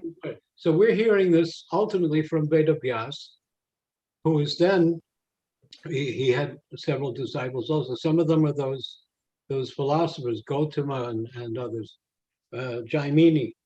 Jaimini, we don't have so much problem with Jaimini. He's karma mimamsa, which was everything was yagyas, will get rid of your karma. But that's in the 3rd chapter where karma yoga, that Arjuna's worried, well, what about sin? Well, there is no activity, there is no karma if you're doing it for my sake. So yagya appears, and that's Jaimini's specialty. He was disciple of Veda Vyas. So Veda Vyas ultimately writes the Vedanta Sutra. That Narad Muni comes and said, you're still not happy, I see. You have not described Bhagavad, you haven't described the devotee, and you haven't described the Ras Leela. Shame on you. I said, then he got the vision of what we're talking about now. He got the vision of Vishnu, Paramatma, the material, and behind Krishna, Krishna, there's the material shadow. He had that whole vision in his samadhi, and then he composed Bhagavatam. But we're getting this Bhagavad-gita as a chapter in the Mahabharata. Somewhere it is told that the only use of the Mahabharata is the Vishnu Sahasranam spoken by Bhima and the Bhagavad-gita narrated by Sanjay of Krishna and Arjuna. The rest is, Prabhupada once said, war stories. Because someone asked 2 times, Prabhupada once said, I never read it. And someone said, another time, another devotee said, can we read Mahabharata? I said, we don't read war stories. So he also said, you know, when we were talking about the West, he said, in the whole Vedic time, there were only 2 world wars, the Ramayana and the Mahabharata. You have a world war every 20 years. But yet in the 1st canto, Prabhupada makes reference and he says that in the Kali Yuga, Mahabharata is recommended for the masses, especially for the women and the Sudras, correct? Did he write that letter to you? No, I remember what I like to remember. You remember yours. I know that I've read a lot of it, and it's extremely instructive from a Varnashram standpoint. If we were read it, we see the behavior of you know, these great personalities, and you know, it's mundane morality, but it's still very important. That's what Varnashram ultimately is meant for, is to you know, kind of polish our behavior so that we can become more qualified to ultimately understand and serve. I read a short, pretty complete Ramayana. One of the instructions was, who is not a good king? One of them was, don't trust a king who is always abroad. He's never there. So that can be used, you know. Oh, where's the president of the temple? Oh, he's traveling. No, he's not. He's never here. Another one time Prabhupada asked someone in Mayapur, can you open up the Goshala? Oh, the keys are with Jayapataka. Well, can you open another day? He said, open up the kitchen. Jayapataka has the key. I want to take the car. Oh, Jayapataka has the car. He comes to Jayapataka and says, Jayapataka, nobody can do anything unless you're there. You have to delegate to others. That's another sign of a king, and he will delegate. Otherwise, also the king will get overwhelmed. He has all the or a minister that has all the portfolios. I'm the Minister of Energy, and I'm the Minister of Defense, and I'm the Ministry of Health, and I'm the Minister. Well, you have to have ministers. Not that you're the only one. That's called totalitarianism. But the one guy owns everything. That's what Prabhupada was mentioning. He didn't want centralization of management, right? Same Yeah. thing. Yeah, and he once told a president of a temple, he said, "You are traveling always. And a rolling stone gathers no moss. Now I want you to sit down and gather some moss." He Mhm. says, and every temple president should stay until their temple is fully developed or die there. Wow. It's a way of getting out of responsibility. Oh, I have to go now. You know. Yeah. They would pass through the temple. Sometimes this happened, and be calling from New York, calling Australia, and then they'd leave, and we were left with a $600 phone bill. We had similar experiences in Canada. Yeah, you have phones there? When we're not chopping wood. Yeah, chopping. So yeah, this is we're hearing Sanjaya just like Bhagavatam. We're hearing Sukdeva said to Parikshit Sukdeva. But what we're hearing is the narration of Sutta to Sonaka, and as written down by Veda Vyas. Vyas, that's in the first verse. Ya Adikavaye.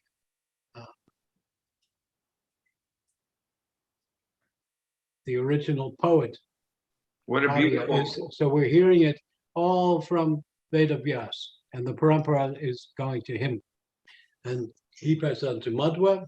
Madhva, there's several sannyasis, Padmanabha, they're all tirthas. And there is a more, I'll look it up, there's a story. Why is Madhavendra Puri a Puri sannyasi, not a tirtha? Something changed there.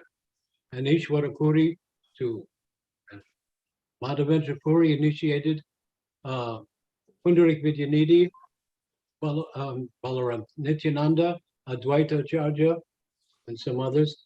Then Ishwara Puri is Madhavendra Puri, who initiates Chaitanya Mahaprabhu.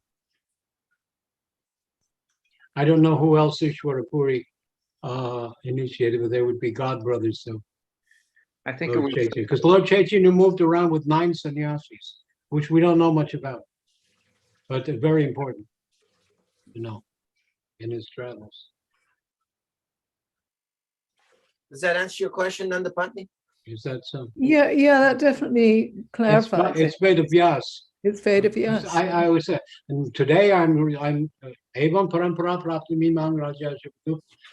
This yoga appears to be lost, but today, this day, I'm reestablishing the parampara with you, Arjuna. Well, how come we're not in the Arjuna Sampradaya? So we're hearing Sanjay tell us to Dhritarashtra, and it's all within the narration of Mahabharata by Veda Vyas. But it's interesting that Krishna said that he's instructing it to Arjuna to reestablish the parampara, although Arjuna himself doesn't have, or I don't know of any lineage as far as parampara from Arjuna, but maybe it was just intended that it was going to come through Vyas. But the Rajavidya Rajaguhyam Pavitramidamuttamam. I'm giving you this ultimate, which I first taught to Vivishwan. Vivishwan didn't chant 16 rounds, you know. Mm-hmm. Arjuna doesn't shave up and chant 16 rounds. He's establishing the Rajavidya, the Dharma of kings. Mm-hmm. Mm-hmm.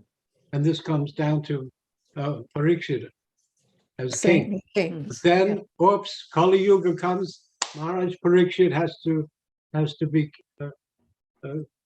has 7 days to live. So so Bhagavatam is spoken for the rest of our.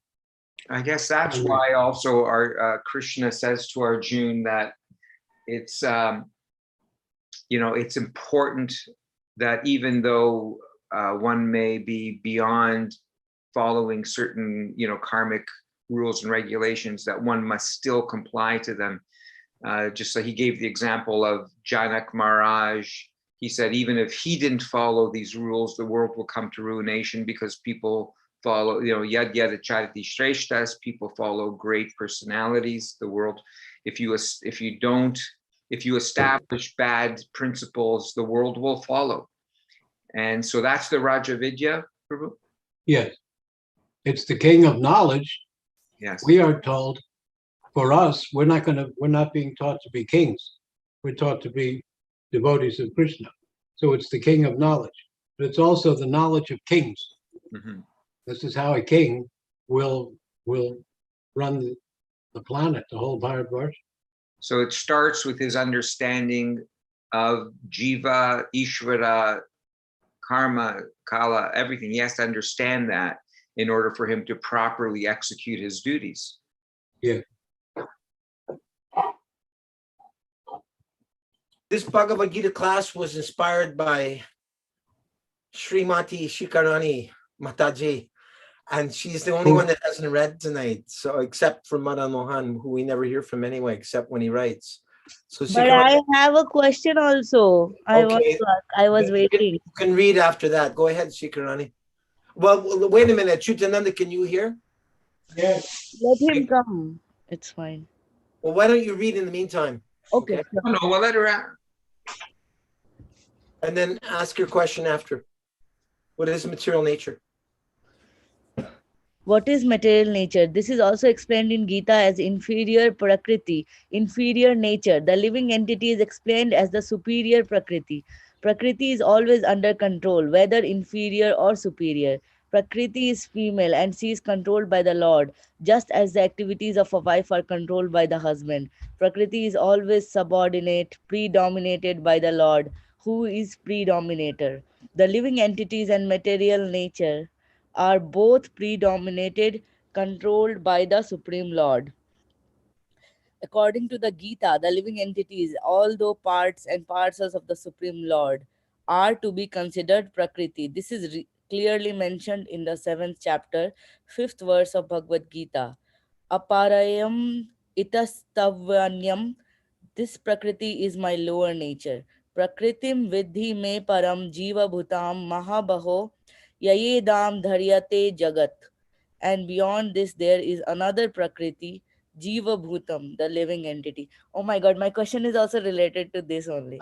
I also was thinking that the feminists of today, whether male or female, they probably would not appreciate this statement. Prakriti is female, controlled by the Lord, just as the activities of a wife are controlled by the husband. I don't think too many women would. Before, like, Go ahead. Outrageous. That's outrageous statement. And mine.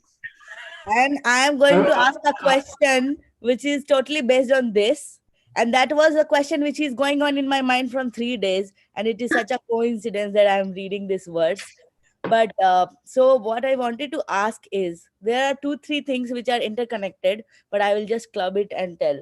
So I am always thinking that whenever we are reading, there are so many verses when we are trying to refer to female and Shudras together. So my first question is there a reason that a particular person takes birth as male or female? If yes, is it dependent on their past life karmas? Second, when we say that we all are expansion of Krishna, but we also say that there is something like Purush and Prakriti. So is it like that the male gender is expansion of Purush and the female is more like expansion of Prakriti? And also, many times people refer that why the female gender is more emotional and materialistic attached to the family. There is a reason, and they always refer that it is Prakriti because it's like the Prakriti wants to continue the progeny. I'm reclaiming my time. So if the female is not emotional and materialistic, Let him respond. One point at a well, time. one thing is that females are not brief. Yeah, in the material world, every jiva thinks he's the Purusha. Even if you're born as a material female, you still want to be the enjoyer. So that's the Maya. That's all I'm going to say. Also, back to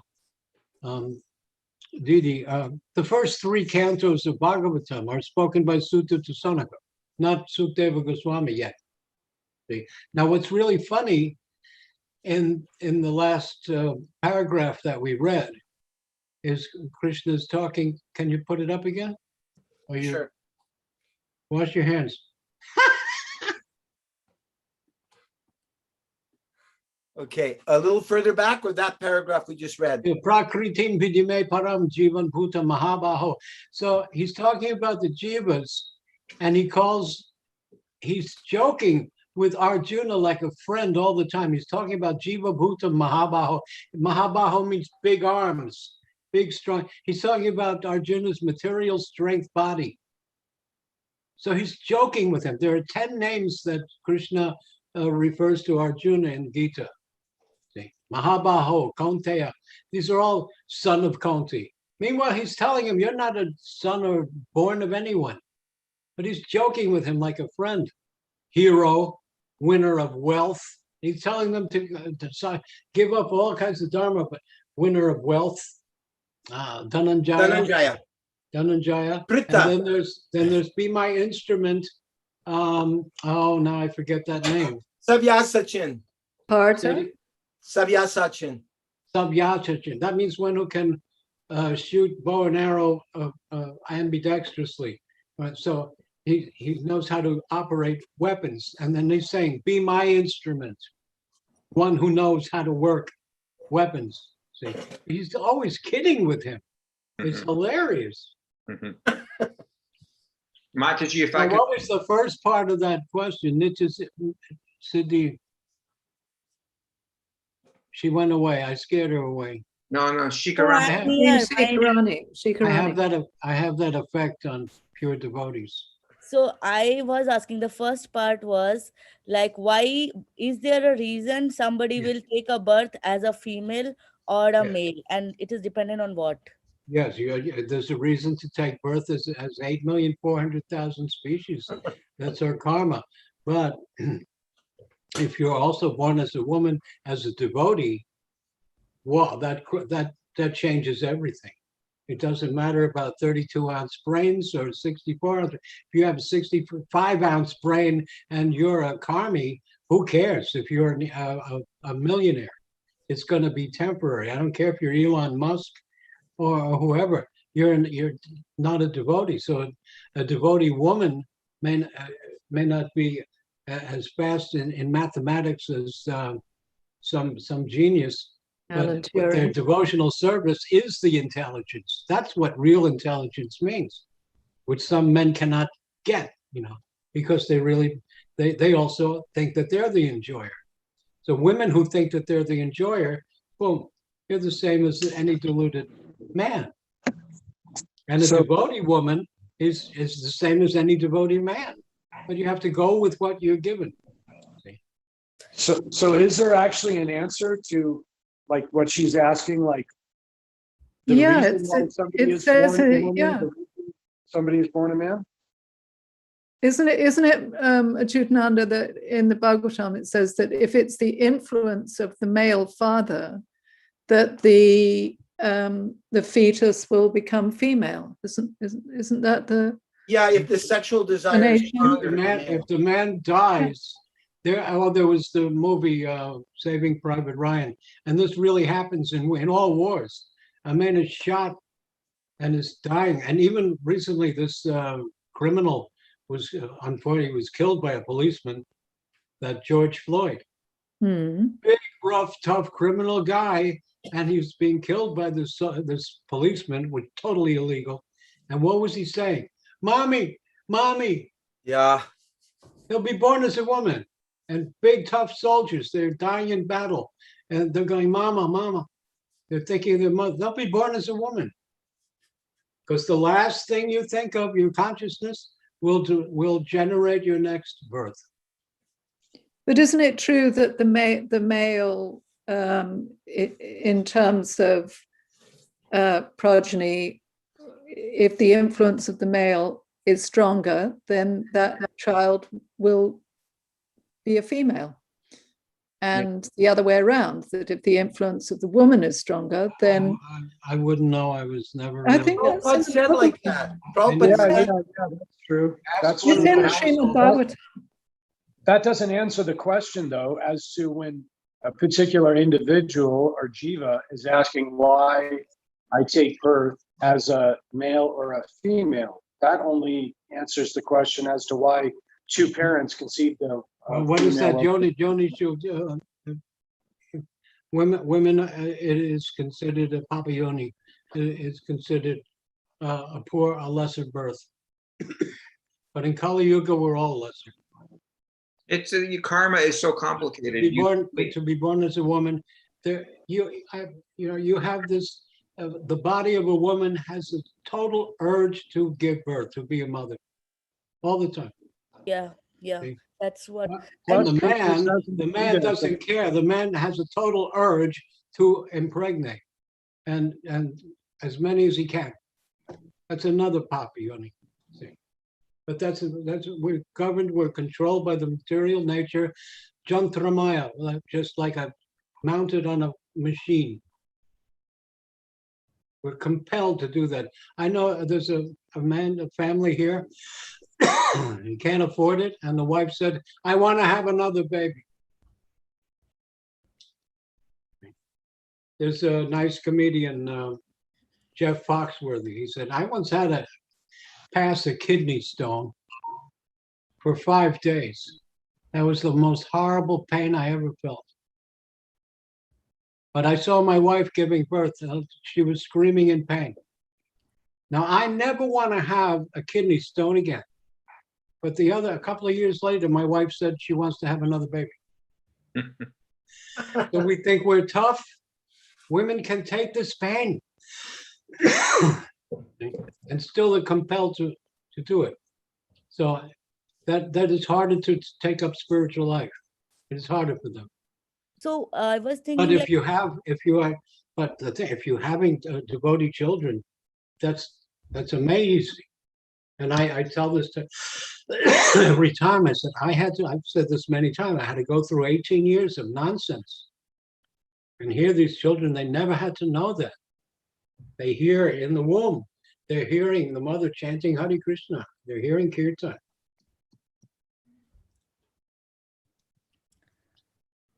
I tried to get my former wife to read the Bhagavatam while she was pregnant, because Prabhupada said like that in the story of Prahlad. If the mother reads the Bhagavatam while she's pregnant, the child in the womb will hear and could be born a pure devotee like Prahlad was. She said, "No, I'm just going to read to myself." And she didn't quite get it, but anyway. That's the same. What's the difference? If she's reading it and it's her mind is absorbed in it, it's going to affect the baby too. But not as much as if the baby hears. Mm-hmm. Yeah. Mataji, you had some other question? Yeah.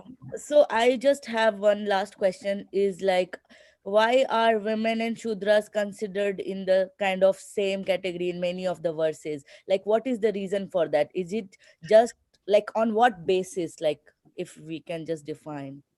I didn't hear the whole thing. It's hard to hear. So I was asking why the females or the women are considered in the same category as Sudras in many of the verses. Like, what is the basis for that? I still couldn't hear that point. The men and I can't understand you. Why are women in sudras considered? She's asking why are women in sudras compared to be the same in the Bhagavad-gita verses? They're described as being women in sudras are being. Yeah, that's Papayoni. Yeah, but in Kali Yuga, Prabhupada explains, in Kali Yuga, we're all sudras. Yes, I understand. And what's the value of our natural karma? Sorry, carry on, Mata. But like in the first place, maybe in some other yuga, why they were considered same? What was the reason for that?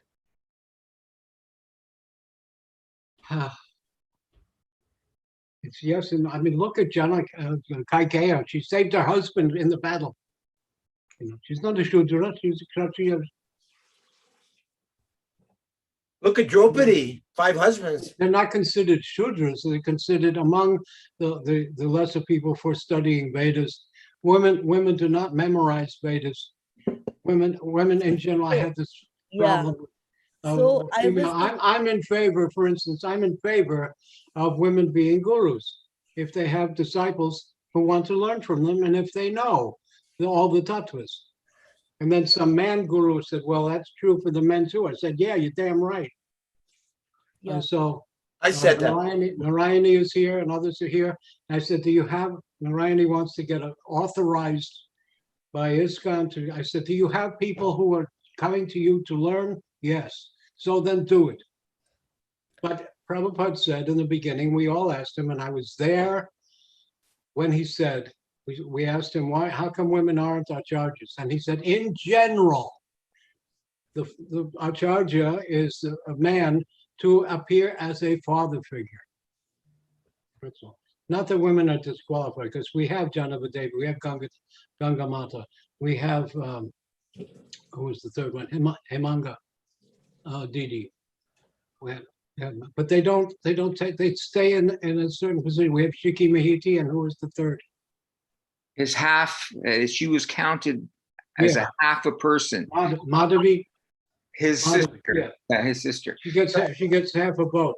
But she was in the most intimate. She's not even mentioned it, but much about what they. But she's in the most intimate, as close associate of Lord Chaitanya, God. Yet she's still counted as half a person, Prabhu. Half a person. Right. How come we don't hear from her since she's so intimate? Why? Yes. Yes. Because if you read the Chaitanya Charitamrita, there are very, very few references to women at all. Yeah. At all. Yeah. Now, if I could just, interject here, I disagree with you, Prabhu. I disagree with you regarding the women's guru situation, but that's something else. My idea regarding the women and Shudras is that Shudras serve everyone within the Varnashram, everyone above them. Women are likewise in that position of service. Prabhupada stated many times that women are wives of Brahmins. They are not Brahmins. In the 7th canto, Narada Muni clearly explains from Brahmins, Kshatriyas, Vaishyas, Shudras, women, mixed classes. He has the hierarchy within the Varnashram system. Women are not Brahmins. Women have their own category, and they're with the Shudras. And my understanding of it is that they serve their husbands, they serve their children, they serve all of the other, members of society. I may interject. Women are not supposed to get Brahma Gayatri. But Prabhupada gave it. But we did. Without the thread. Story. That's a long history about that. But also I'd like to say that there's 7 mothers that are mentioned, and Brahmani, or the wife of the Brahmin, is one of the 7 mothers. But no, she's a wife of a Brahmin. She's right. Not. Yeah. So, like, for example, a Kshatriya is a male. There's no. It's a wife of a Kshatriya. It's not. You don't. Women are not Kshatriyas. Women are wives of Kshatriyas. Women are not Vaishyas. They're wives of Vaishyas. Well, I'd like to ask a question. Here we have with us Nitya Leela and Devi Dasi, and she has 250 doctors under her care. That sounds like some administrative ability. It's Kali Yuga. It's Kali Yuga. You got to understand that these things that are happening in Kali Yuga, they're not advancements. It's not something that we should say, oh, look, no, this is an expression of a degraded age. My daughter is a banker. Well, so what? That's an expression of Kali Yuga. And yeah. It's not something that we should say, oh, we are advancing. No, this is not advancement. This is the degradation of the Vedic, of the culture of Goloka.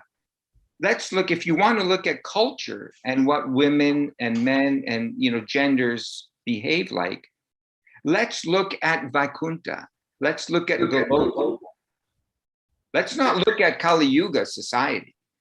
Kali Yuga society is going in the exact opposite direction. It's not something that we should be embracing as any form of example for us as devotees.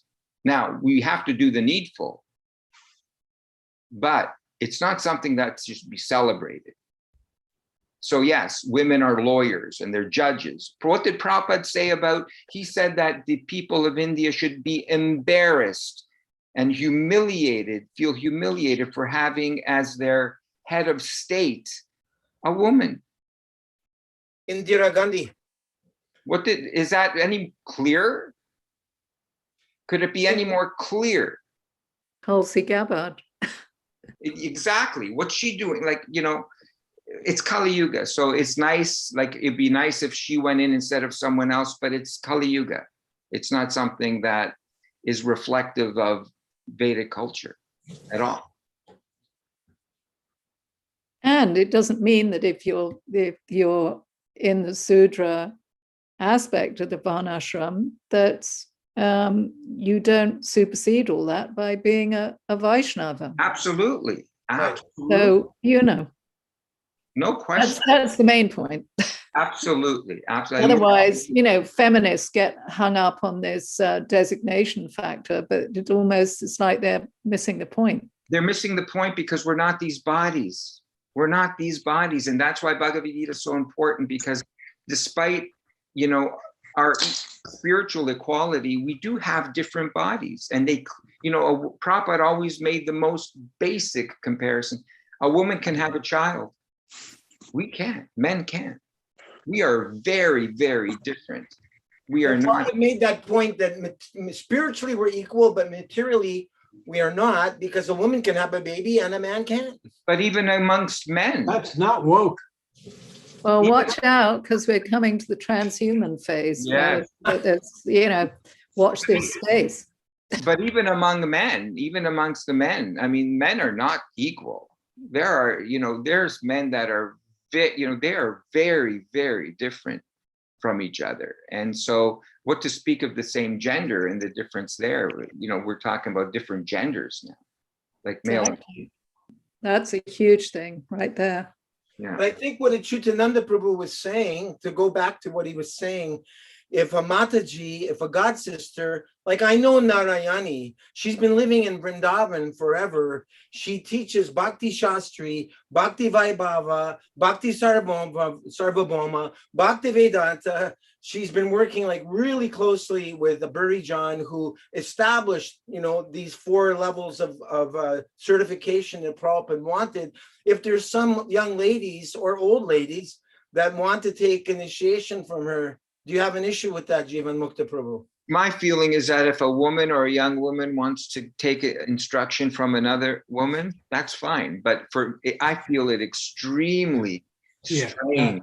I would find it extremely strange for a brahmachari to go to have a guru as a woman. I mean, it's weird. That's yes. A brahmachari cannot look at a woman. A woman cannot train a man to be a brahmachari or sannyasi. Exactly. It's true. And I don't know that they would they? I mean, surely that would become a stipulated thing. That does seem pretty inappropriate. Sannyasi cannot be alone with a woman, even an old woman. Yeah. Could you imagine? And that's why there's so many kind of anti-feminist sounding terms in Prabhupada's purpose, because he wanted to start an army of brahmacharis and sannyasis. So in order to keep a man like fixed up, you say terrible things about women. But then he also said that when Shamsundar and Mukunda and Gurudas went to England with their wives, he said, "You're doing more as householders than the sannyasis that my guru sent to Europe." So could you imagine? And Prabhupada took a lot of criticism from the Gaudiya Math God brothers that you're letting women in. He said, "Well, they're coming and they're taking shelter of me. I cannot reject them." But he also said, he said another good thing. He told Hansaduta, he said, all the women should be married and all the men should be brahmacharis. He said, how is that possible? How is this possible? He said, well, yes, it is, cannot be rectified. Find a few crazy men that'll accept many wives. I always I always thought that, regarding a woman becoming a guru, that it's the woman that doesn't want to become a guru that's qualified to be a guru, that All right, that's a it great should point. be okay that she wants to be a guru, Very good, very good. That's what Sridhar Maharaj, they asked him, when should you become a guru? When not being a guru becomes impossible. You take it to the ultimate limit and reject it. When it becomes absolutely necessary, then. But still, what type of guru? I mean, are you going to go to this guru to accept sannyas? Really? what about massaging the feet? Exactly. Like, so if you're going to put those limitations, are they really guru, or are they just like a teacher? Are they like, a saintly mata that you accept? Who doesn't accept instruction from a saint? Kiva Vipra Nyati Shudra Kene Noi Jai Krishna Tataveta Se Guru Hoy. Mhm. The woman is considered like Shudra. Jai Krishna Tataveta Se Guru Hoy. It doesn't mean Acharya. See, this is conflated with sitting on ostentatious vyasasans and feet bathing and all that. No, she can be guru, but not in the position of Acharya, in her own position as woman. Oh, yeah. That was what you were saying last And time. besides, and I said this, and I wrote a whole article like this about why women could be gurus. I called it Blazing Saris. Oh, yeah. So, so then, like I said, they have to, yes, they can become, if they know all these tattvas, if they know Bhakti Tattvas, Bhakti That's Tattva, adorable. Jiva Tattva, Prema Tattva, Leela Tattva, Bhava Tattva. If they can defeat Mayavadis, can they show the superiority of Achintya Veda Ved over all the others? Vishishta Dvaita, Vishuddha Dvaita, Dvaita Dvaita, Dvaita, Advaita. Can they? But how many men even know that? That's what I'm leading up to. Hey, That's my That's final what he's word. getting at. Look what some of the men have done. Okay. So at this time in history, that's why I wrote that article, and that's why I say, because look what the men have. And one of the gurus, no name, he called me, said, well, that's true for men too. I said, yeah. The Then other I thing, knew, right away I knew that he did not know all these tattvas.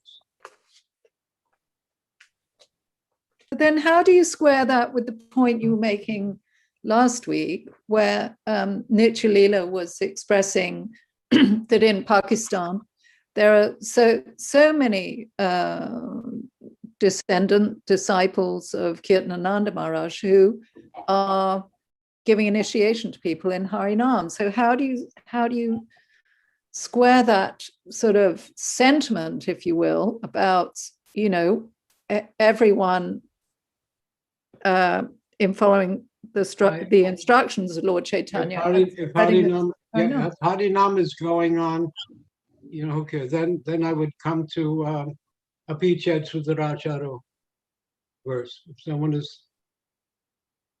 has somehow launched disciples that are going on with Harinam, then he should be considered saintly. And so how do you square that? Then Bhaktivinoda Thakur also said, those who consider them saintly, they become quickly saintly. So if Harinam is going on, so we said that. Are they doing the other things that Kirtananda did? I guess my question here is, someone can be giving Harinam, but then you were also expressing the importance of someone being fully knowledgeable in the Shastras. Yeah. But so it has to be even both. If he's not knowledgeable and Harinam goes on, that's a great thing. Okay. Chris, Are they following his other behaviors? Well, that's a whole Prabhupada says in the introduction to the Bhagavad-gita that guru means 100% Krishna conscious. Yes. So that's a whole other thing too. If we're really going to talk about guru, who's qualified and who you should accept. there's the term, this is going to lead to a great thing. There's the Bharma Pradarshika guru, one who introduces you to, and then you go on, and he should, if he's sincere, lead you to a better guru. But there's Akhanda guru also. And my story, Akhanda guru is the guru that you can learn from anywhere. So one time I was in the Goodwill store, and I was passing by the dressing room, and somebody inside must have been trying on something that didn't fit. Because from inside the dressing room, I heard the guy say, "Gee, I wish I didn't have this body." So that's Akhanda guru. Now he's not a guru, but I heard Prabhu. I hear Gita. Is that like the 21 or 24 gurus in the 11th canto? You learn from them like that. If somehow Kirtananda's descendants are going on with Harinam, that's a great service. We Wow. asked Prabhupada, this was Prabhupada's answer to Muhammad. We said, well, how do we, what about Jesus? He was a pure to it. What about Muhammad? And he said, to get those people to pray to Mecca 5 times a day is a great service. Wow.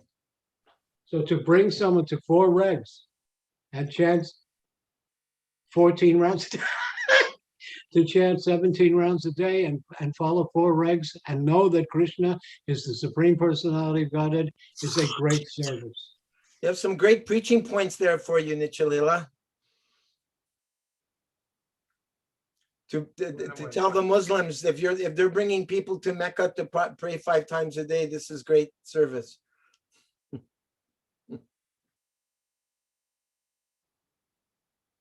Galaxy Note 10 is leaving. That's Jagadananda Prabhu. He's exiting. Where is Pakistan?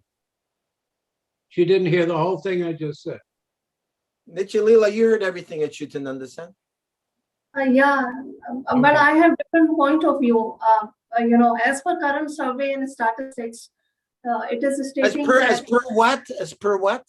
We can't hear. Current statistics and surveys and research. You need subtitles. In terms of service? No, research. Research. Yeah. Okay, go on. Yeah, I was just saying that as per research, women's are better leader, even in healthcare and medicine, they have more compassion, they have more humility and emotional intelligence to deal with people. Who does? Women. And women in medicine, she's saying they're Yeah. better researchers, they're That's- better on the floor, they're more compassionate. That's In the the quality. nursing, Acyutananda was saying that earlier, that they're the nurses. That's the quality of women, and they do the real Yeah. healing. That's a womanly quality. And when it's done for Krishna, it's the same as if a man does something but they're in their place. I hate to say this, you stay in your place. Prabhupada said that even in his time, you could tell just by looking at anybody what caste they were in. And they were all happy to be in their caste. Similarly, everybody in their rasa, we learn the rasas from Shanta to Madhurya. But everybody in Vatsalya doesn't think that the gopis outrank me. We're thinking of rank, Objectively, we see that. Subjectively, I'm Krishna's friend. I don't want to kiss him. Well, Yeah, but We want to but wrestle. my- We want to wrestle. Well, we see that Krishna established Varnashram Dharma.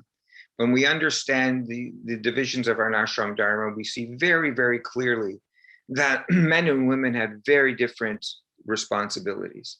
When we stray from that, just like what we are doing now, we have no idea the implications and the results, and we are seeing the results. We are seeing how our society is degenerating into disgusting animal life. And it started with this deviation from standard, social behavior. And you know, I mean, I go back, if we want to go back to even, you know, what's happened with genders in our society, the slippery slope, as terrible as it sounds, when women in the early 19th century received the vote, it was like a slippery slope that we have still not hit bottom, because it leads to one thing, it leads to another thing, it leads to another thing, and it all looks like it's like we're all, you know, so open, you know, open-minded, and we're becoming so cosmopolitan and so advanced socially, and we're so, you know, liberal, but actually it's a slippery slope. Because Prabhu, can you please be more specific in terms of like, what are some of those goals? Here's a specific. Just Okay. around that same time, the tobacco industry came to Mr. Benoit, who was a great advertising genius. He said, how can we increase people to smoke? He says, well, we can get women to smoke. They're forbidden to smoke. How do we do that? I'm going to show you. On the Easter parade, Easter is not a parade. It's people in New York, they walk around in their finest clothes. He says, I'm going to get six couples of models, high fashion models, to dress up in their finest clothes and walk up and down Fifth Avenue, and the women will be smoking. And they'll call it freedom torches. And that's how they tricked women into smoking. And the tobacco industry doubled their money. Now, this is how women can be exploited. Yeah. And they're holding up this cigarette. And Prabhupada once said, you know, he said, oh, they're smoking cigarette and saying it is cool. He saw that sign. Yeah. So this is one way that women can be cheated. They're thinking that it's their liberation. And all they do is they're spending money on something that's going to kill them. Jivan Mukta, can you give some specific examples of the slippery slope? And you were saying when you give women the right to vote, what are some of the examples? Well, it's just the example is given of the cigarette too. The underlying all of it is the idea of liberation. Liberation from what? Liberation from your responsibilities as a wife, as a mother, as a nurturer, caring and maintaining and the family. Liberation from that? That's what I mean. But Kali Yuga society is saying you can be more than just a mother, right? You can be more than just a wife. No, it's gone even beyond that. All you have to do is kill your baby. Exactly. I agree with that point.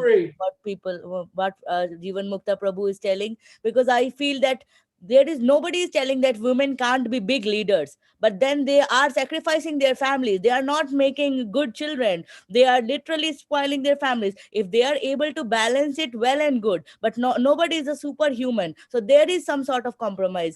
And when now women are getting married at 35, 36, they are also opting not to give birth to children. So the progeny is hampered. So I think there is a kind of disbalance which is happening because of all this.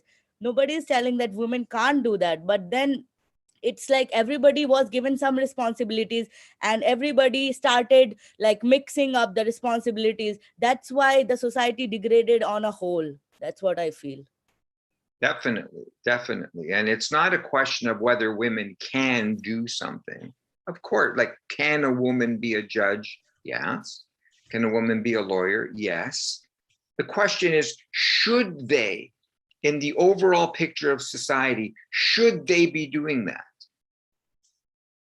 What is the price that we pay as a society for the individual sense of freedom from what? From your God-given designated responsibilities? But of course, the karmis, they don't. Nature made that body. And I have also military. They want women in the military. And a soldier said this. He said, if somebody is serious, if a man soldier is seriously wounded, we won't go back into danger to get him. But if it was a woman, every man would want to go back to save a woman. Yeah. That's a man's feeling, to protect. Mm-hmm. Nice point. Actually, and you know, the most clear evidence of that is most of us men have experienced it. When a woman cries, when a woman sheds a tear, it completely disarms you.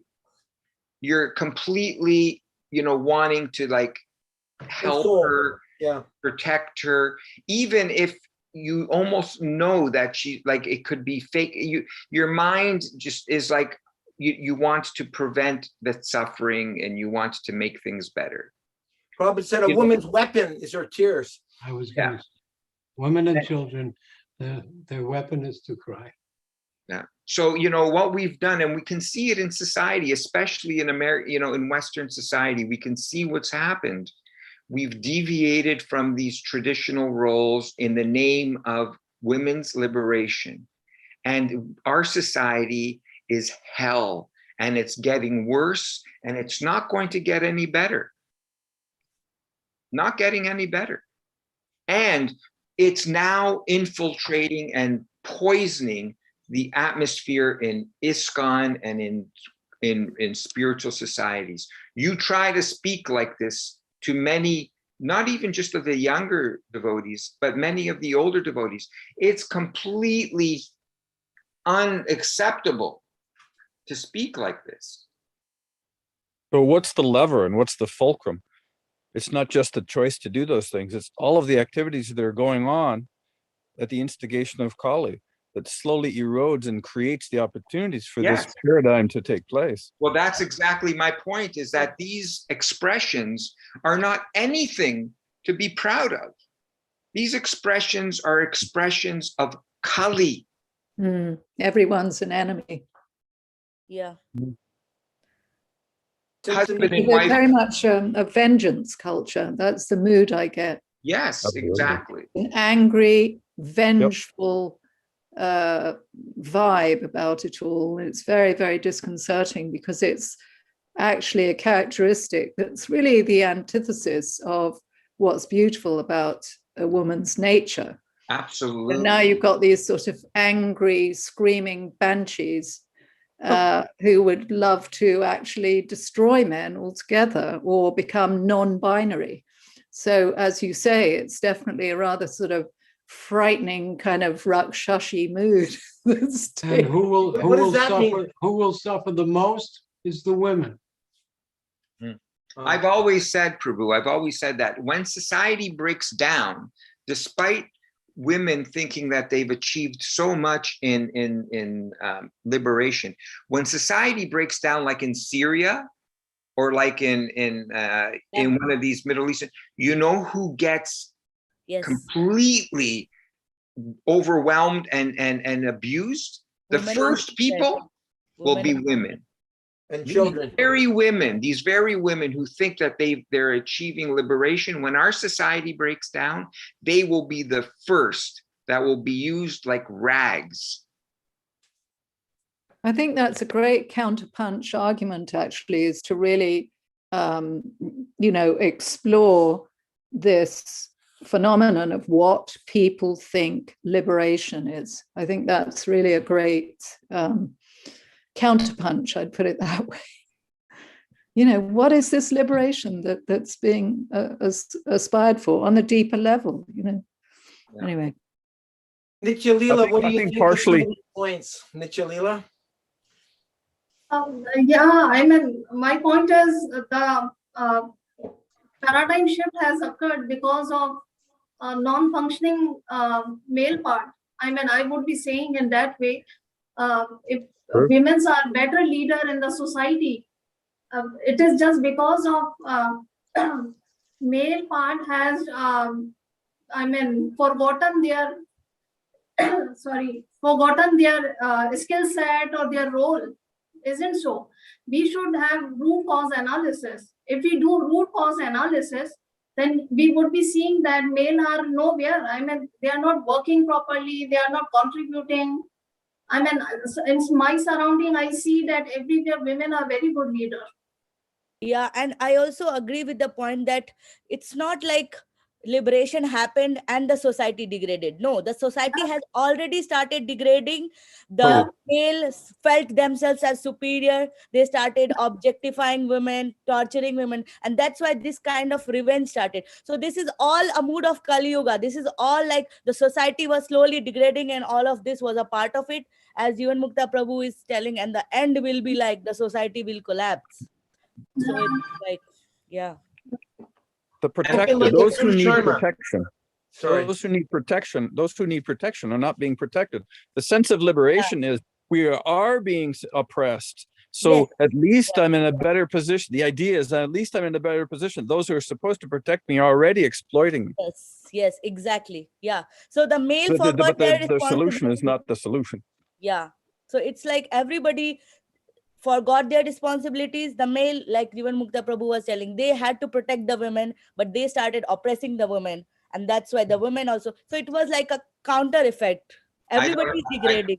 I don't accept that entirely, because it's Not every male, but some male. There was definitely oppression.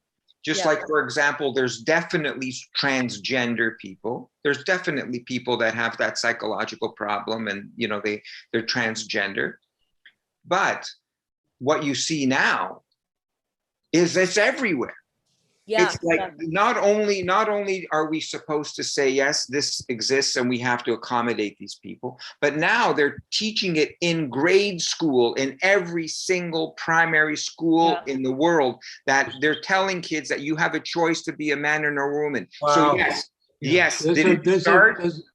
Did it start with some transgender, maybe mistreatment? Yes. But how many? Minuscule amount. So how many women were abused? Minuscule. There's a school book.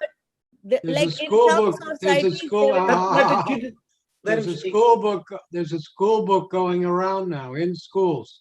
Jacob's New Dress.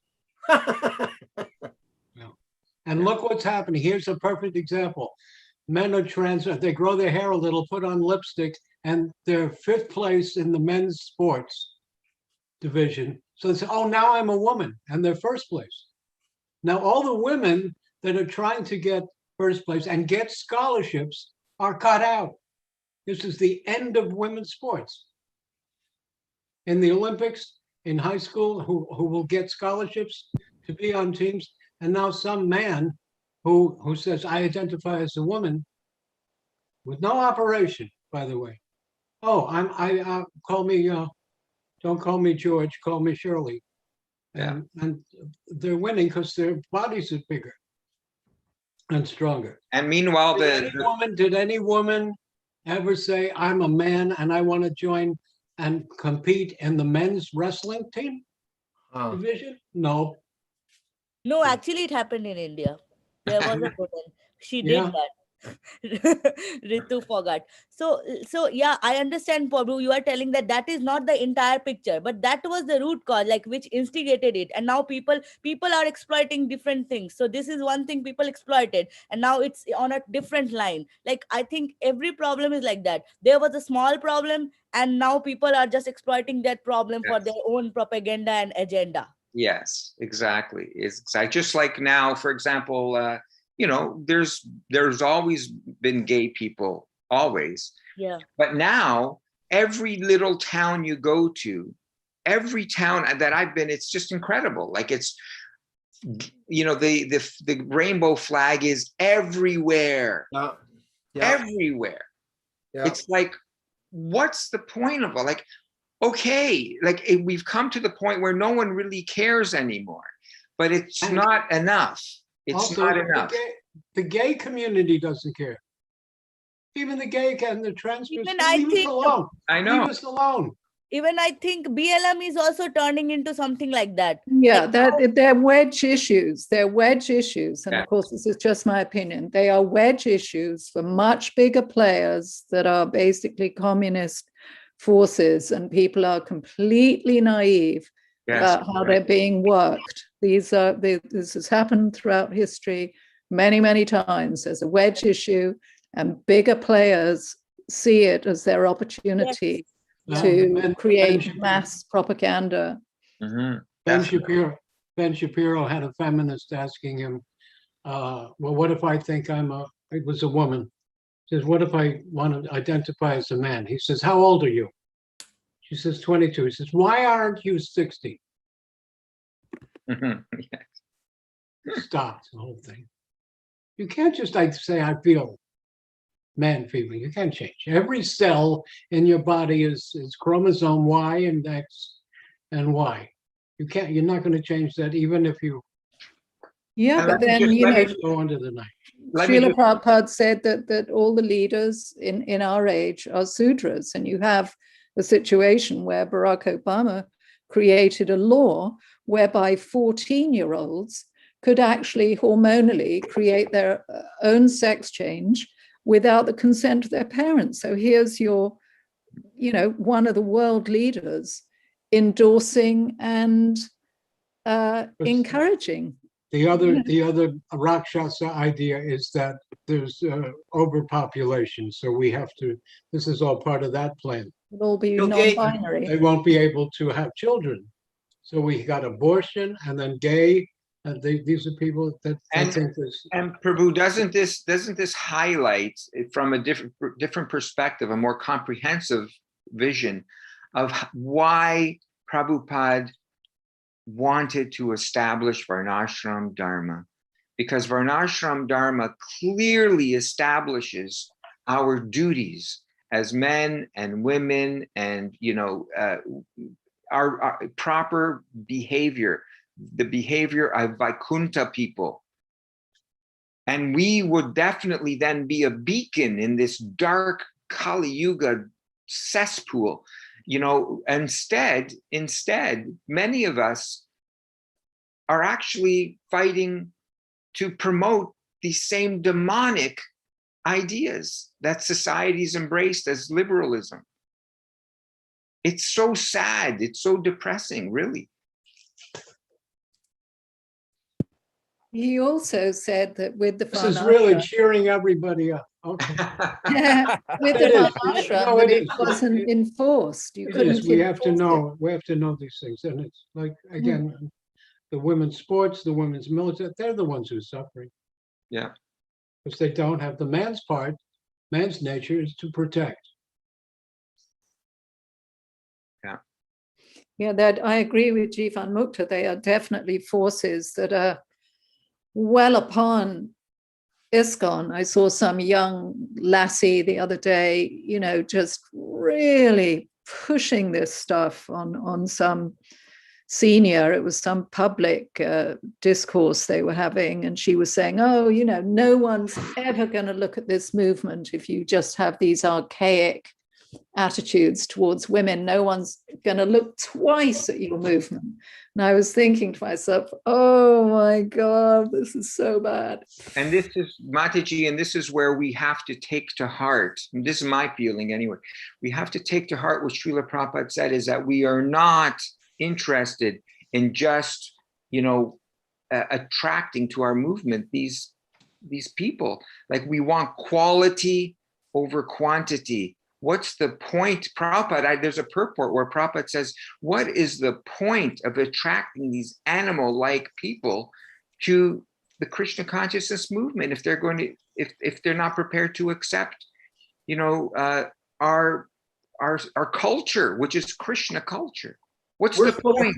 It just becomes another point in their agenda to take over, really. But it waters us down to the point of being if there was ever a conspiracy to take down Prabhupada's mission, this is it. Water it down to an insignificant, shadow of what it really should be. That would be how you do it. Yeah. You take away the Shakti, you take away the potency and the truth, and it's over. It's definitely infiltrated. I can see that. But I think we could discuss this till midnight, probably. But Yes. We're supposed to be giving them our association, not that we're take their association. I don't know if it was Jivan Mukta or who it was that sent me an article showing some Matajis in Mexico. I think they're called the Daughters of Kali or something. They were all dressed in black and they were attacking the Mexico temple. Yeah, breaking the windows. It was unbelievable. Yeah. Angry women. I think it was because of some child molestation or. Anyway, Prabhu, going back, like that's why Bhagavad Gita is so important to be presented the way Prabhupada did, as it is, because that way we can get over this kind of, like you said, Mataji, this wedge, male and female and this and that. You know what? Those differences are there. Lord Krishna explains it, that they're there. But he also shows that's not us. That's not who we are. Well, it takes some very strong preaching. I can see that, because you've got, lots of women who are kind of quite sentimental about all this stuff and very identified with being female, which is totally missing the point. Exactly. But I think Acytuananda is, so right in that the emphasis has to be that you really have studied the Shastras and Prabhupada's words, and you can reiterate them with some force and not be shy about that. So, Jivan Mukta, when I say I'm for women being gurus, and then I give them the conditions. They have to know all these tattvas, and I know they're never going to learn. Mhm. You see my trick? Yes, I see that. And then the men even, It's say just- it again, the men say, well, that's true for the men. They should know all these stuff. But then I know they don't know the tattvas either. They're not good to be guru either. Prabhu, what isn't that your strategy is the same as that story of when that Brahmin was told, okay, you could do, I forget what it was, but you have to Gopal John. you have to do your business without passing urine or something. Pass stool, but Yeah. you pass can't stool, walk but out you're- passing a urine. Gopal Bhatt. yeah. Yeah. But Anyway, it's But tough because I've then- got but five also- daughters. I've got 5 daughters, and I tried. We've tried the best to raise them in Krishna consciousness. But this world is what it is, and I've at the same time, although they know how I feel, I let them do. You got to let them do what they want to do. You can't. They're not slaves. You can't enslave them. Yeah. But at the There's same time, this is so this there's is how a you- strong conservative among there's a Christian country western song. Daddy cried when he saw my tattoo. Mhm. Because what does tattoo mean? It means you're low class right away.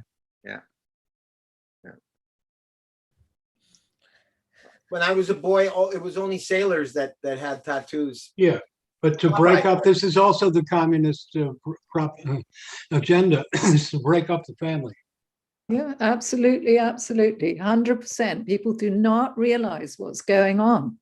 Yeah. CCP, this is, and they're so naive. But anyway, Prabhu, I know we would be here till midnight. It's a great discussion this evening, but Stay on. I'm going to have to love you and leave you all. So the government becomes your mommy and daddy, Yeah. Absolutely. not you and your husband and your father. They have to, everything, you have to get protection only from the government. And handout. You lose your individual. Like they don't call it the exploitive government, they call it the people's government. Yeah. Everything belongs to the people, don't you know? Well, I'm a people.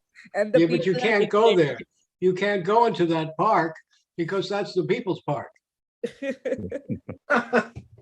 1984 or what? Actually, one of the best examples of how families were broken up by the government usurping the role of the husband is the Black community.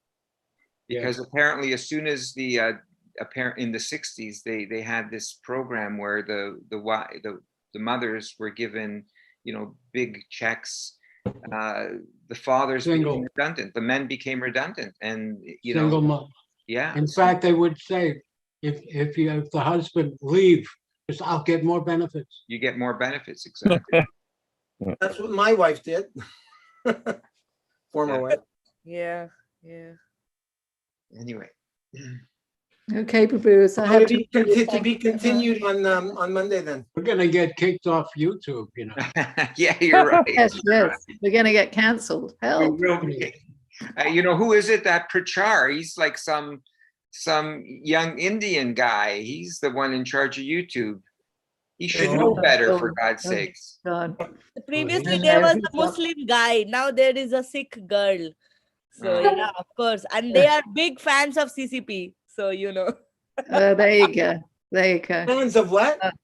CCP. CCP, Oh, Chinese really? Communist Party. Oh, wow. Okay. Yeah. We're a revolutionary Sangha. Okay, Prabhus, we'll see you Vaishnavas, on open the Monday. line. Panchakalpa Vaishnavebhyo namo namah. Srila Prabhupada ki jai. Jai Gaur Premanandi. Hari Gaur Hari. Premanandi. Hari Bol.